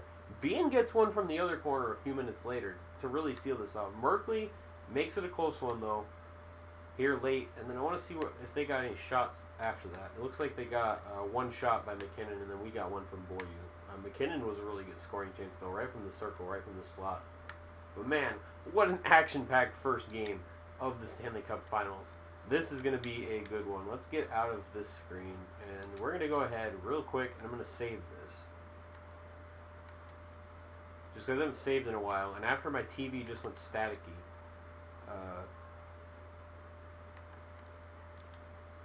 After my TV just randomly went to static, I'm definitely a little bit more worried, even though I wasn't. I thought it was a game crashing at first, so I was really worried at first. But now that I know, even though I know it's not, I do not want a similar thing to happen. So let's go ahead and save now. Game 2. After 2, we're tied. Colorado's up 2-1. We tied it up, but McKinnon comes back and gives them the advantage once again. And this has been a tight defensive game once again. But we said that going into the third period of last game. McKinnon makes it 3-1. Sam Girard makes it 4-1. And it looks like Toronto might be down and out in this one, unless they can get some offense going really quick. As much as they can get their top line out there anyway, and a power play for Colorado is not a good sign. Toronto needs 3 goals quick. Doesn't look like it's going to happen. And after a back-and-forth first game, this one's pretty thoroughly owned by Colorado as Darcy Kemper stands on his head against the Toronto Maple Leafs. Only 1 goal in this game. Saros needs to really kind of calm down. 4 goals in each of the first 2 games. Now we're heading to Denver for games 3 and 4. One of the most raucous crowds. This is a great finals for crowds between these 2 teams. Toronto gets 2 in the first period, both from defensemen and both from almost the same shot. Tavares getting one from the circle, and a shutout brewing. 4-0, Tavares with another one. 5-0, Tavares finishes off the hat trick. Colorado with the power play. They do get one back on Saros. Landeskog getting one in close. But they have a 4-goal lead. Let's see if Toronto can maintain and kind of shut Colorado out of this one. It helps to get a power play. Tavares with 4 goals in Stanley Cup Finals game. I don't know if that's ever happened. It has to have at some point. Besser 7-1. Tavares with a 5th goal. That I don't know if that's happened. I have to actually look that up. That's incredible. What a game from the captain. Has anyone ever scored 5 goals in a Stanley Cup Finals game? I have to look that up. Okay, so let's see. There's a thing here for list of players with 5 or more goals in a single game. And does it highlight it by... Okay, so it happened in 1919. Maurice Richard did it in 1944. Darryl Sittler did it for the Leafs, actually, in 76. I don't know if any of this was finals, though. I'm assuming these old ones were. Reggie Leach for the Flyers. Mario Lemieux did it for the Pittsburgh Penguins. And actually, it's only happened 4 times this decade. Marian Gaborik, Johan Franz, and Patrick Laine, and Mika Zibanejad.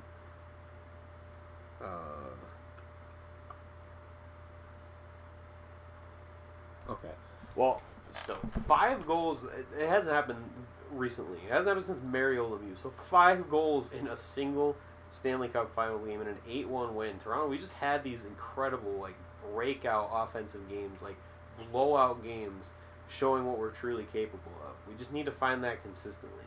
We've done our job. We've taken 1 in Colorado. It would be great to take 2, but if nothing else, we're in good shape going home after this game. So 2-1. It's 3-1 going into the third. Very winnable by all means still for Toronto, but they've only gotten 13 shots, and they're getting just dominated by Colorado. They did not like what happened in the last game. They've gotten 3 power plays here early, and Toronto's killed all 3 of them. But until they get some offense going, it doesn't look like they're going to have a good shot at tying this one up.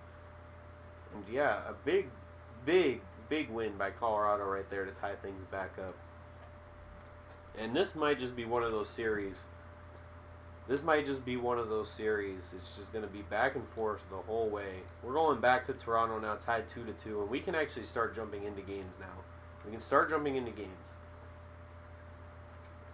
I think I'm going to update the rules after this series, after this team is over, so that we can jump into more games in the actual finals. But in Toronto, we're down 2-0. We're down 3-1 going into the third period.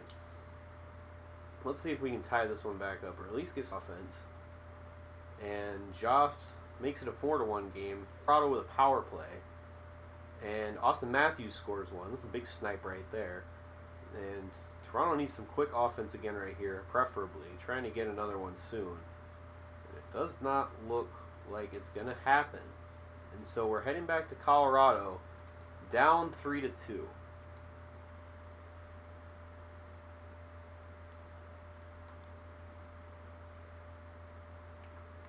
Go and save one more time.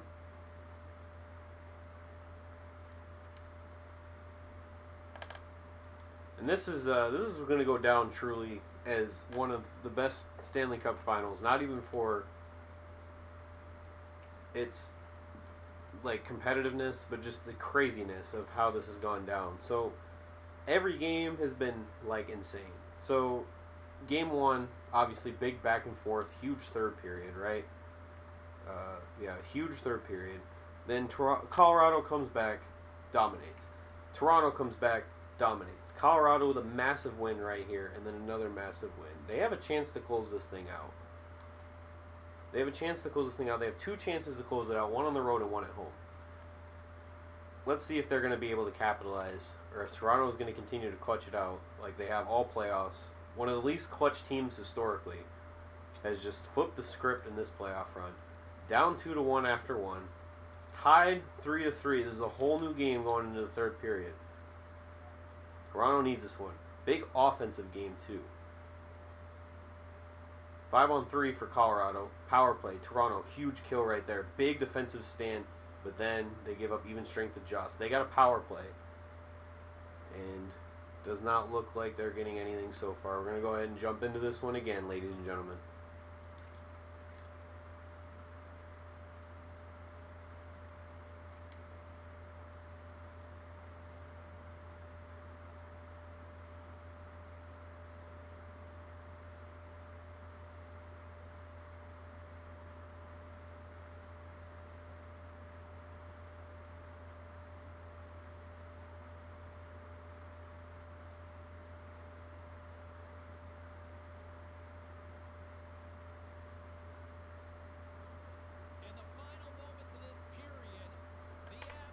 Here we go on the road in Colorado with just 4.5 minutes left to tie this one up. And Toronto still cannot win any faceoffs in gameplay here at all. They need to tie it up and they need to win. They need 2 goals, at least one of them coming in regulation. Comfort behind the net with a quick shot, and he buries that one.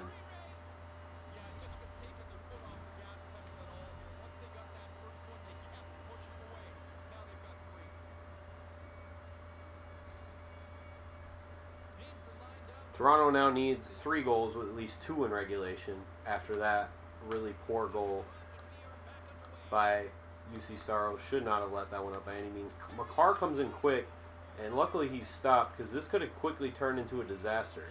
And it's all still heading that way as they're saying. It looks like it was called off, though. Now Matthews taking a shot, and Besser is going to recover this one. Trying to find a man. Finds Hall. Hall coming in, takes a slapper. Off the rebound, Matthews tries to bury it. And big hit behind the net. Poke to the corner. Marner going for it with McCarr. Marner ends up with it. Takes it looks like a pass, but there was nobody there. And so that's going to be covered up by Darcy Kemper. Colorado 3:47 left to close this one out. Big defensive zone face-off right here. McKinnon versus Tavares. And this one's going to be easily won by McKinnon. Girard in the corner now. Tavares back to Nylander recovering it, actually. McKinnon pokes this one away, and he's going to carry it in. And now McKinnon coming up the ice, poked away by Riley. And McKinnon tries to shoot. Saros is going to cover this one up very quickly, and it's going to be another face-off in favor of Toronto once again. Actually, this one's going to be in Toronto's defensive zone, so this might not be the greatest. McKinnon versus Tavares. And tied up. Nylander had it for just a second, but ends up overrunning it. Rantanen with the Saros, letting it back out. Riley now up to Nylander. Nylander stopping, looking for a man. Tries to find Gusev, but Gusev went just a little bit too far on that one. Now Rantanen bringing it in. Rantanen carrying it up. Gets a shot off, but it's blocked by Morgan Riley. Landeskog now recovering. McKinnon. And he gets poke checked, body checked. Gusev now with a hard pass. Tried to get up to Hall. Hall can't recover that one either. Now Gusev bringing it in, and they're going to rule that that was an offside on Toronto. Second line out for Colorado now. Third line out for Toronto, including last round's hero, Bobby Ryan. Now Getzlaff there to take a face-off, and it's the first time that it's won, and it's immediately turned over on the errant pass from Sandin. Suter recovering. Kosh bringing it up now. And now passing over to Bobby Ryan, and he buries one again from Kosh this time. I would have tied it up if they had not given up a score from Colorado, but Bobby Ryan is turning into Justin Williams this playoffs. 5 goals, and I'm pretty sure like 4 of them came in game 7s. So gets it, looks like he shot it, and then it went off of the blocker at Kemper, and then he got another shot behind him. I couldn't see just from that replay, but that's kind of what it looked like. Anyway, we're keeping that third line out there after a play like that. And Getzlaff wins a face-off once again. This one's just going to be carried in by Sandin. He's going to stop, looks for somebody. Kosh has it once again. Kosh trying to carry it in. Kosh going behind, and he's tied this one up. 2 quick goals for Toronto, almost back-to-back. Right in front of the net, 2 big face-off wins. See what happens when this team can win face-offs here in the playoffs? They got 2 straight goals off 2 face-off wins. One from Bobby Ryan and one from Kosh. Kosh is going right around Darcy Kemper. And this is a whole new game once again with just 3 minutes remaining. Toronto trying to fight off their elimination. Colorado trying to clinch their 3rd Stanley Cup in franchise history. And can't make it 3 in a row. It might have been too much of a disaster. This was picked off though by Bobby Ryan. Bobby Ryan coming up, going to take a shot off Kemper, and it goes through! 3 quick goals for Toronto's third line. What is happening here in Denver? Bobby Ryan with 2 goals in like 13 seconds. They didn't even win the faceoff this time, but Bobby Ryan just comes up, takes a shot on net. Kemper thought he'd recovered, thought he'd covered it up. I want to see another angle on that. I don't think we're going to get it, though. I'm going to make it myself. Kemper must have thought he'd recovered because he stood right back up right away after this one. Let's take a look. Let's follow the puck right here. I want to play it. Can we play this in like slow-mo? Hide this crap. So okay. So he takes the shot, right? Okay, it went high. So the puck, let me move angles a little bit. So the puck goes off his blocker. Looks like he thought he had it in his glove. He kicked it in. He kicked it in.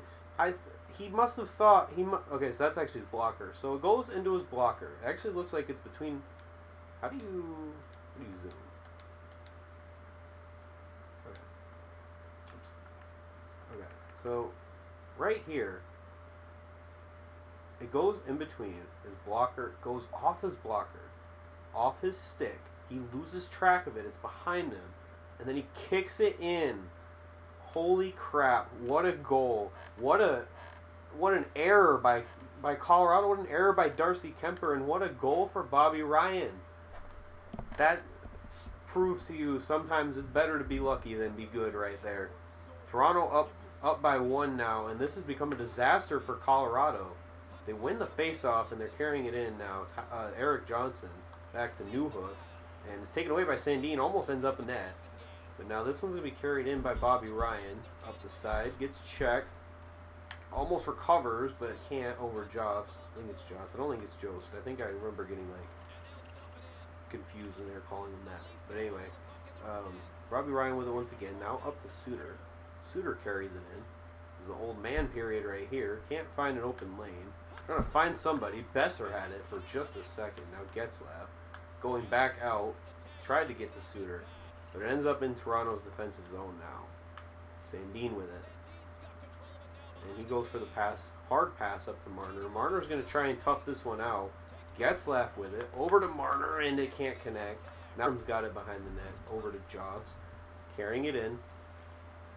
McKinnon now top line out for Colorado. Suter's going to try and get this one behind the net. And he's just going to try and carry this one in. He's got open ice. And for Toronto now, it's all about stalling. He's going to wait. Gets it over. Nylander's got it. Nylander's going to take a shot on off the rebound, and they can't corral it in front. Nylander cutting in once again. Shot blocked. Eric Johnson's got it now. Up to McKinnon. McKinnon coming in.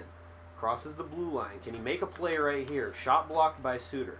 Suter's got it now. He's going to go for the pass, go for the breakout pass, and it connects with Gusev. Gusev's going to go for the easy one there. Shot off for the rebound. Back into the corner. Girard, he almost had it over Girard, but Girard ends up recovering. Now McKinnon over to Cale Makar, bringing it in. Colorado, pulling their goalie. Morgan Riley with it. He shouldn't have fought through that contact. He should have just got rid of it, but Morgan Riley ends up back with it. Now Gusev's got it. Over to Tavares. Johnny T's got a shot at the goal, and he misses again. What am I doing wrong on these empty netters? And it's blocked in front. Two empty net opportunities for Toronto, both squandered. Landeskog, Hall's got it now. Hall's going to go for the goal, and he misses again. Kosh almost had it. Makar behind the net. Makar looking for anybody. Rantanen's got it now, and he's body checked by Jake Bean. Hall going for the clear. Kosh has it. Back to McKinnon now, and it's poked into the corner. And Hall is going to shoot it right at the net, behind the net for Colorado, and Toronto holds on. What a comeback win. Scoring 3 goals in less than 30 seconds from the third line by Toronto. 2 for Robbie Ryan and 1 for Andre Kosh. Kosh, I think, had an assist on one of them as well. But wow, what a loss for... If you're a Colorado fan, you got to be upset with that one. Look at this. Look at this goal. This one's not even the bad one, though. I wish they had showed the one that went off his blocker, off his stick, and ends up in the back of the net. That was a beautiful goal by Andre Kosh right there as well, getting around Darcy Kemper and just burying it behind him. This is the one right here. Bobby Ryan shoots it off the stick, off the blocker, and Darcy Kemper kicks it back in. And I don't think we could have any more dramatic of a finish here. Stanley Cup Finals, Game 7. It's going to be in Toronto. Ryan Getzlaff finishes with 3 points, 3 assists. Actually, I think it was a goal and 2 assists. I can't see now. Bobby Ryan with 2 goals. That's the big one right there. That's the game winner. There were 88 faceoffs this game. But Nathan McKinnon actually takes home first star. Okay. It's a home game. You know what? Got to respect it. Got to respect Colorado for sticking to their guns. And it's going to be Game 7. And you already know I got to save before we go into this. Also, I hope the game audio is working for this game.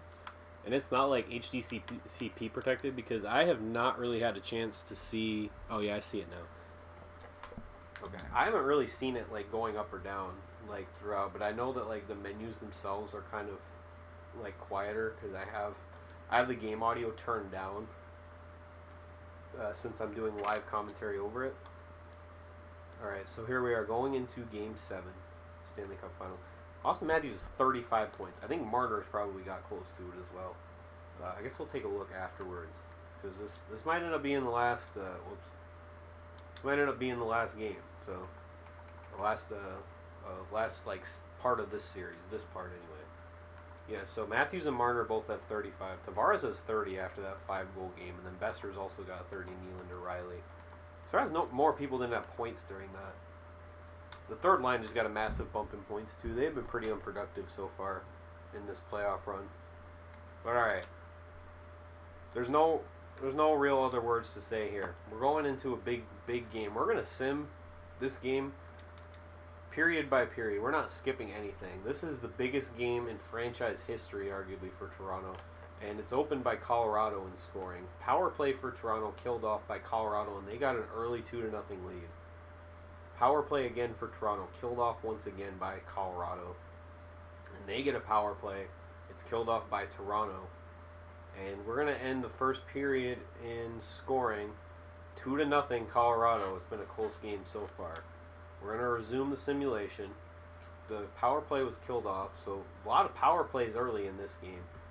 It's probably been a tight defensive game. See if Toronto can capitalize on any of these. They got another power play right there. Colorado's on the power play now, and it's okay. I think that was a shorthanded goal, but maybe it was just a very short power play. The captain gets one for Toronto. We're going to be going into the third period now. Down 2-1 to the Colorado Avalanche in Game 7. Power play. Colorado killed off by Toronto. It's been a tight defensive game so far, and there we go for Colorado. That might be the dagger right there. See if Toronto can get one back quick. Doesn't look like it. We're jumping into this one. Game 7. Nobody's made for more tight games than this.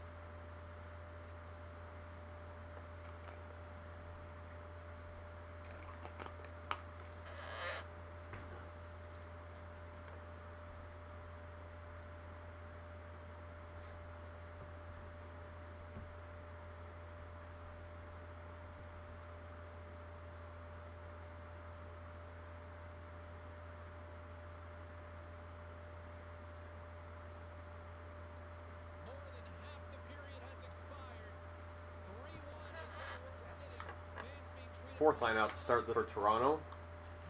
Wayne Simmons almost gets the steal right there. Suter with a big body check. Might be a penalty. Doesn't look like it though. Now Suter's going to be carrying it in for the Toronto Maple Leafs. Working his way around. Shot off for a rebound. Can't end up getting the rebound, but Geeky with the puck now. Going out to Suter for another shot. Barré-Boulet corrals this one. Rasmus Sandin going in. Thinks about that one again. He's going to take a shot though off the rebound. Can't get picked up. Wayne Simmons had it right in front. Had a good shot right there too. Sandin with a big body check. Now Geeky's got it. He's had a really good playoff run so far, but can't carry this one in through the contact. And now open man right there. Wayne Simmons is going to bury one. A really good eye on that one by Barré-Boulet, as he found Simmons right in the slot and nobody was coming up to defend him. That's 6 goals in the playoffs now for Wayne Simmons. Look at this pass right here. Nobody in the slot to defend him, and he's pretty much got any shot he wants against Darcy Kuemper. Goes for the simple wrister, and the Grizzly veteran dukes one out here. And we have a little bit more attainable of a game. Look at all those X factors also. Anyway, Toronto with their top line back out. They need one more goal to tie this up. And this one, good opportunity for Colorado, but they can't capitalize. Now Besser carrying it, and he's going to take a shot. Try to go off the rebound, but can't. Now Riley's shooting one in, and try to take the easy shot. Now Besser's got it behind the net, trying to look for any sort of opening. Finds Riley once again. Into Marner. Marner with the shot. Matthews almost had a shot right there. Now Marner off the rebound. McKinnon's got it in the front, and Colorado survives a good offensive possession. Riley tries to get it back. Rantanen's got it. Matthews pokes away. Rantanen going to the bench, toward the bench. Back now over to Cale Makar, as Toronto's going to back off a little bit on this one, but not Mitch Marner. Goes for the big body check, holds on to it, gets it up to Matthews, and can't finish off the one-timer. Didn't look like it connected on the pass either. It was a little bit late on the pass too. I'm not 100% surprised. Hard one-on-one here. McKinnon covered by Hall, kind of backs out of it a little bit. Riley now with the puck, recovers. Now Tavares carrying it in. Tries to look for somebody. Riley was cutting, but Landeskog stepped right in the way and gets poked away by Riley, but Landeskog recovers. Shot blocked by Tavares. Saros has it. Gets it back to Gusev, but Gusev is a big hit right there and just passes it around. Now Nylander can't find a man right there. Bowen Byram with a shot on goal. Deflected away. Now Riley briefly had it. Tavares has it once again, and Gusev can't find the puck right there. 3:33 left in this one. Hall with a big poke check, and this one's heading toward the corner. Gusev recovers. He's got a 3-on-1 opportunity and can't bury it. Actually, I shouldn't have said 3-on-1, but he had a breakaway for sure. Getzlaf now with a big pass over to Nylander. Nylander tried to bury it, but Bowen Byram poked it away. Big check here by Ryan Suter, but it's taken away quickly. Now Getzlaf, Suter's got it. Suter waiting for somebody to set up. Can't find anybody. Tried to go for Morgan Riley, but could not connect on the passes. It's deflected away. Big hit, though, on the other end. Riley tried to pass it back, but the shot was blocked. Ends up on net. Now Newhook's got it, poked away, and this one's going to be going down the ice and then coming right back to Toronto's defensive zone. 2:50 left in this game, Game 7. Can Colorado hold on, or is it going to be tied up by Toronto? Getzlaf on the draw versus Newhook. And the second-year man wins it against the experienced veteran. Gusev with a quick check. Comfer can't decide what to do with the puck. Girard's had it briefly. Now Comfer's got it once again. Colorado had to leave their zone. Now Morgan Riley ends up with it for Toronto. Carrying it in is Getzlaf. Goes over to Bobby Ryan, his former teammate. Reunited once again, gets a couple good shots. Kemper can't corral that one.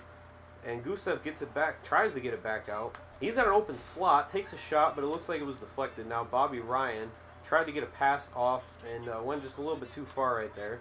Zingel's got it, poked away by Ryan. Zingel's got it once again. Riley chasing him into the corner, looking for anybody cutting. Finds an open man, but can't connect with the pass. Now Brock Besser carrying it in for the Maple Leafs. He's going hard to the net. Shot's blocked. Getzlaf almost had it, but Sam Girard ends up recovering. And now Suter with a poke check back. Has it behind the net. Poked at it once again. Grimaldi had a big hit by Suter right there. And he's going to take a shot. Covered up by Kemper, but it's let back out for some reason. Getzlaf had an open Marner, but just missed him. And now, over to the corner for Besser. Besser, gonna hit the open guy. Getzlaf ends up burying this one, and it's a tie game. Who would have thought the trade deadline acquisition, Ryan Getzlaf, would end up burying one so late? We almost didn't even have him. We were gonna skip over the trade deadline entirely. But here he is, burying one late. From Marner and Besser. Good offense right there. Toronto is not going out without a fight. I said this is going to be one of the best Stanley Cup finals ever, and look how it's turning out. Two big comebacks by Toronto late in this series. Big body check right there. McKinnon's got it, though. Looking for anything. Anything at all. Can't find anyone. Sandin recovering. Nathan Boyou now up to Besser. Besser carrying it in. Gets poked away. Back to Eric Johnson. And now Landeskog's got it. Mikko Rantanen trying to find anything. Landeskog going toward the bench. He's going to carry it in. Going for a deke and couldn't quite connect. Now Boyou's chasing down Rantanen.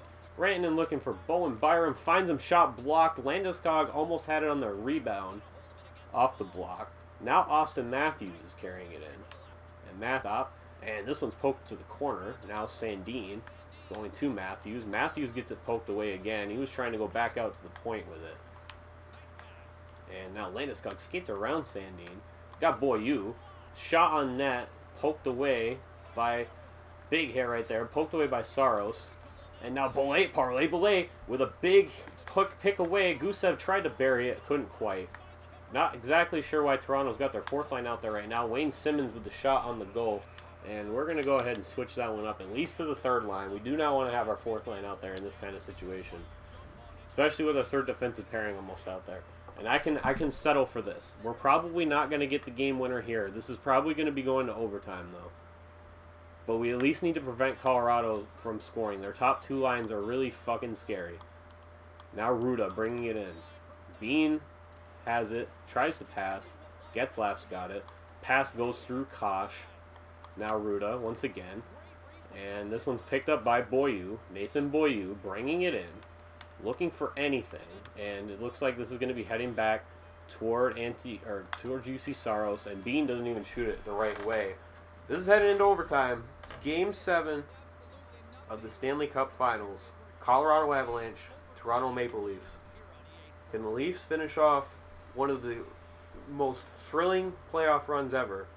Or is Colorado going to hold on and stave them off? This is easily one of the best playoff series of all time as well. If this happened in real life, this would be just incredible to watch. Heading now into overtime, we got McKinnon and Matthews, two of the best centers in the league, going at it. McKinnon ends up winning that one. Now Colorado's bringing it in. Girard with the deke. And it looks like Toronto's going to carry it in here. Matthews has room, shoots it, and right in the pads of Kemper. Couldn't quite make that back cut at the end. The lane was cut off by the defenseman going into that side of the net. But that was a really good scoring chance to open things up here in overtime. Matthews again against McKinnon. And can't quite win that one either. Girard now, big hit by Matthews, but he got it out to McKinnon just in time. Now Landeskog carrying it in, poked away by Hall. Hall's going to bring it in and try to go back to Matthews briefly. And he's going to go for a shot. Matthews went for a shot as well, but he got poked, or he got body checked at the same time. Now Makar bringing it in. He's going to just let this one down. Morgan Riley with the recovery out to Besser. Now Riley's got it once again. This pass was blocked. It was going for Matthews. Now Landeskog got it. He's going to bring it in and brought it into a couple guys for whatever reason. Now Besser bringing it up for the Maple Leafs. And a quick line change. It looks like Tavares is heading for the ice. Tries to find Besser, but had to go behind the net right there. Now Hull going back to the point. Nylander going to take a shot. Nobody in front for the rebound. There was a wide open net right there. That would have been like the Alec Martinez goal if that had connected. And now Tavares is going to take a shot off the rebound. Nobody's there again. Almost a big play. Two straight big plays for Toronto. They've dominated this overtime period. Riley checks it away. Tries to go for the pass. I think he was going to try and go behind the net, but it ends up in front. And now Gusev carries it and stops. He's getting into a fight in the corner. Nylander comes to for support and ends up pushing back out to the neutral zone. Sandin's going to carry it back in. Goes for Nylander. Nylander with a shot. Deflected. Recovered by Kemper. He's going to back out to Byram, who goes to Newhook. Gusev checks away. Sandin up to Nylander. Nylander skating around one. Takes a shot. Deflected and taken away by, I believe that was Makar. Joss with it now over to Newhook. Newhook recovers from the Suter check. And this is a pass up to Ryan Getzlaf, who passes it over to Nylander. Nylander trying to do anything to get that one on net, but just can't. Eric Johnson carrying it up now, defended by Sandin. Newhook coming in. Shot deflected right there. Saros pushing it back behind the net. Now Sandin up to Suter. Goes to the corner. Bobby Ryan now carrying it in. Looking for somebody. Doesn't see anybody cutting. A couple guys are setting up defensively for Colorado. Bobby Ryan's going to try and shoot. Getzlaf shoots. And that one's going to be over the ice into the stands. So we're going to have a face-off here. Second line getting tired, but they're keeping him out there. As a fresh third line is still staying on the ice for Toronto. Big shot off the face-off. Kosh now going to take a shot, and that one doesn't even make the net. Suter recovers. Suter's going to take a shot. He was trying to go for the rebound there on Bobby Ryan. And goes to Kosh. Recovered by Kemper as he gloves that one and freezes it. It's going to be another face-off. You got to think that Colorado's going to be making a line change here. Unless they're going to try and keep their top lines back out there, and they do. Their third line. It's third line versus third line now. I think this gives Toronto a slight advantage at the very least, as Getzlaf wins that draw, but Sandin is bodied by Rocco Grimaldi. Suter checks him into oblivion, and a big defense by Toronto. Kosh can't corral this puck, which kind of delays the breakout attempt. And now Kosh carries it in. Tries to get it to Bobby Ryan. The puck's loose. Eric Johnson finds Zingle. Zingle back to Grimaldi. Grimaldi carrying it in. Has an open net, and it's poked away. As Toronto was distracted trying to make the change. Now Morgan Geekie heading out. And we're going to go ahead and change that once again, because these line changes are horrible. Zingle back to Grimaldi. Grimaldi trying to find anything. Can't find anything. Hall now trying to pass it out. And Morgan Riley's going to end up with this one. Going up to Marner. Marner loses the puck. It's heading toward the corner. Tries to go back now, and the man is not there in the corner. And so Toronto will have to attack this one again. Try and get it back into the zone. Hall now off the bank pass. And couldn't quite get it through right there. A little bit weak on the pass. But it doesn't matter. Besser's got it now. And he has another man on the other side. He's just going to take this shot off the rebound. Can't get it. And there's nobody over there again. I don't know what's happening on these passes, where our defensemen are going. But Jake Bean's got it now back in the defensive zone. and he's carrying it up. Not really anybody contesting him. He's going to wait and see what gets set up here. Boyu with the pass. Matthews clinches this one in overtime. 14 goals in this playoffs. I think like 35 points, 40 points or something. We're not going to end this one in silence. Stanley Cup victory for the Toronto Maple Leafs here in year 2. 3 Game 7s, including an overtime Game 7 Stanley Cup Finals victory, as well as a second round win over the Montreal Canadiens. What a run for this team. And if you're Colorado, you have to be disappointed. You had them on the ropes twice, up by 2 goals late in Game 5, or Game 6, excuse me. And then I think up by 1 with 5 minutes to go in Game 7. And Toronto is going to take home the Stanley Cup for the first time since 1967. It was a almost 50-year drought. But these guys have done it again, and it wouldn't be possible without all the risky acquisitions and all the trade deadline moves, all the off-season moves, giving up so much just to try and go all in. This team finally breaks the curse. It took them a little bit longer than expected. I'm sure Tavares would have expected to play in a couple of finals before now, but nonetheless, it's happening. And here we go. John Tavares is going to be your Conn Smythe winner. I can't believe it. We had 3 players who scored like 40 points, but Captain John Tavares, in the clinching game, with 2 goals and an assist, ends up taking it home. You got to think that maybe it's just because he's the captain. I don't understand the logic behind that one. But hey, I think Toronto will just take the Stanley Cup victory at this point. I want to see who he's going to hand the cup off to first. Here we go. Johnny T skating over. That definitely don't look like Gary Bettman. And his cup lift, if Toronto did win, is going to be way better than it is in this video game. But it's good to see, nonetheless, Johnny T bringing the cup home, bringing the Conn Smythe home. What a playoff run. Who is that? Who is he handing it off to? Is that Hall? I think that's Hall. You got so many good players on this team, and you're going to pick like a third pairing defenseman. Why? Why? Why can't I pick who I want? Give it to Matthews. Matthews had like 17 goals. 16 goals this playoffs. That's Marner. At least that's better, I will say. No, that's Gusev. That ain't even Marner. I thought that was Marner. No. Why is it giving it to such bad players or unimportant players? You know what? Gusev's fine. It's better than Hall carrying it. But man, I wanted to see Marner. I wanted to see Matthews. I would have even taken Nylander or Riley. No. What about Brock Besser? The big trade. Yusei Saros. He played like crap in like half the playoff games. Is it just going to be 4 players this year? Well, actually, last year I think it was just 3, so this is already an improvement. All right, never mind. Give me the team picture. You know, Matthews going to be down in front for the team picture, but you didn't show him carrying the cup. It's all right. It's all right. We'll take it. We will take it. That finishes off Team 1, Franchise 1 of the Canada Challenge here in NHL 22. Go ahead and finish this game out. We're going to save just in case nobody believes. Man, what a finish that was. What a finish. Alright. Oh, it was 14 goals? Well, whatever. Like 40, almost 40 points. What a game. What series. What a run. It would have been really cool if like every game had gone to Game 7. It would have been like that one year with the Kings. Although I don't think their finals went to Game 7 because they played the Rangers that playoffs or that finals. Yeah, that definitely didn't go to 7. Stanley Cup champions, Toronto Maple Leafs.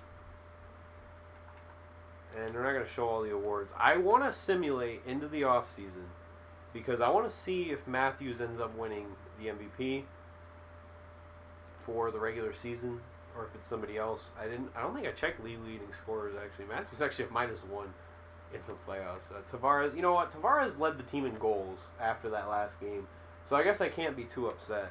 And he joined that elite tier. Like his performance wasn't as good as Marner or Matthews, but it was right there. Especially considering he wasn't playing with 290 overalls. He had Nylander, who's like an 86, and then Gusev, who's good. Like, he's having good offensively, but yeah. All right. Goaltending. Saros, yeah, I don't know, rough finals. This is going to be all our forward scoring from this playoff run. Geeky kind of quiet in the finals, but man, he was a big breakout player those first couple rounds. I think he actually had a goal in the finals too. But everybody chipping in. Bobby Ryan, underrated hero right there. The defensive core did absolutely nothing pretty much the entire playoffs. Suter was great when we played with him, but didn't really do a whole lot in the sim. And we got to wonder if that would have been Ryan Suter's last year. We're never going to see, but you got to think it might have been.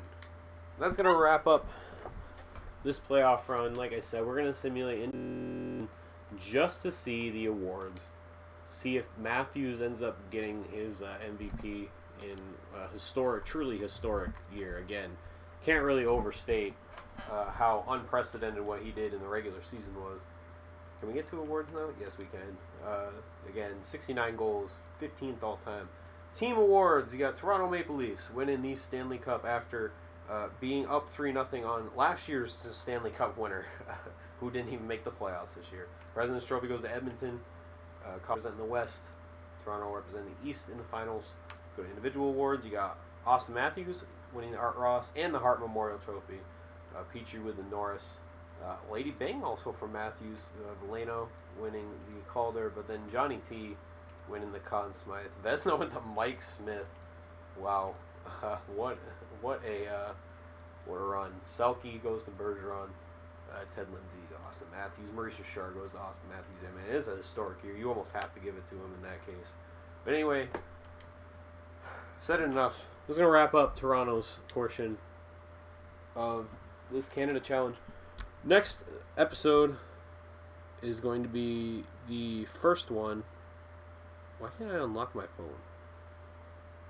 I wanted to see what team was next, but I believe it's Winnipeg, which is going to be a very interesting team. Like I said in the setup video, the thing about Winnipeg is I think that they have arguably as talented of a roster as any in the league, but I'm not a big fan of their coaching, and some of their supplemental roster moves over the years have been kind of suspect as well. Like trading 2 second-round picks for Brendan Dillon is a little strange, but I think that that's a team with a lot of elite talent that just needs a little bit of fine-tuning and maybe unlocking in terms of coaching.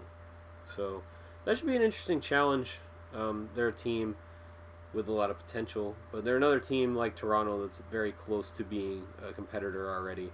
So I think that should be another relatively easy part of this challenge. After that is when it gets a little bit more questionable. The middle is a very interesting section, and then the end, of course. But anyway, that's going to wrap this up. I want to thank you guys for watching, and just, yeah, wow, what a run. All right. Thank you guys for watching. See you in the next episode.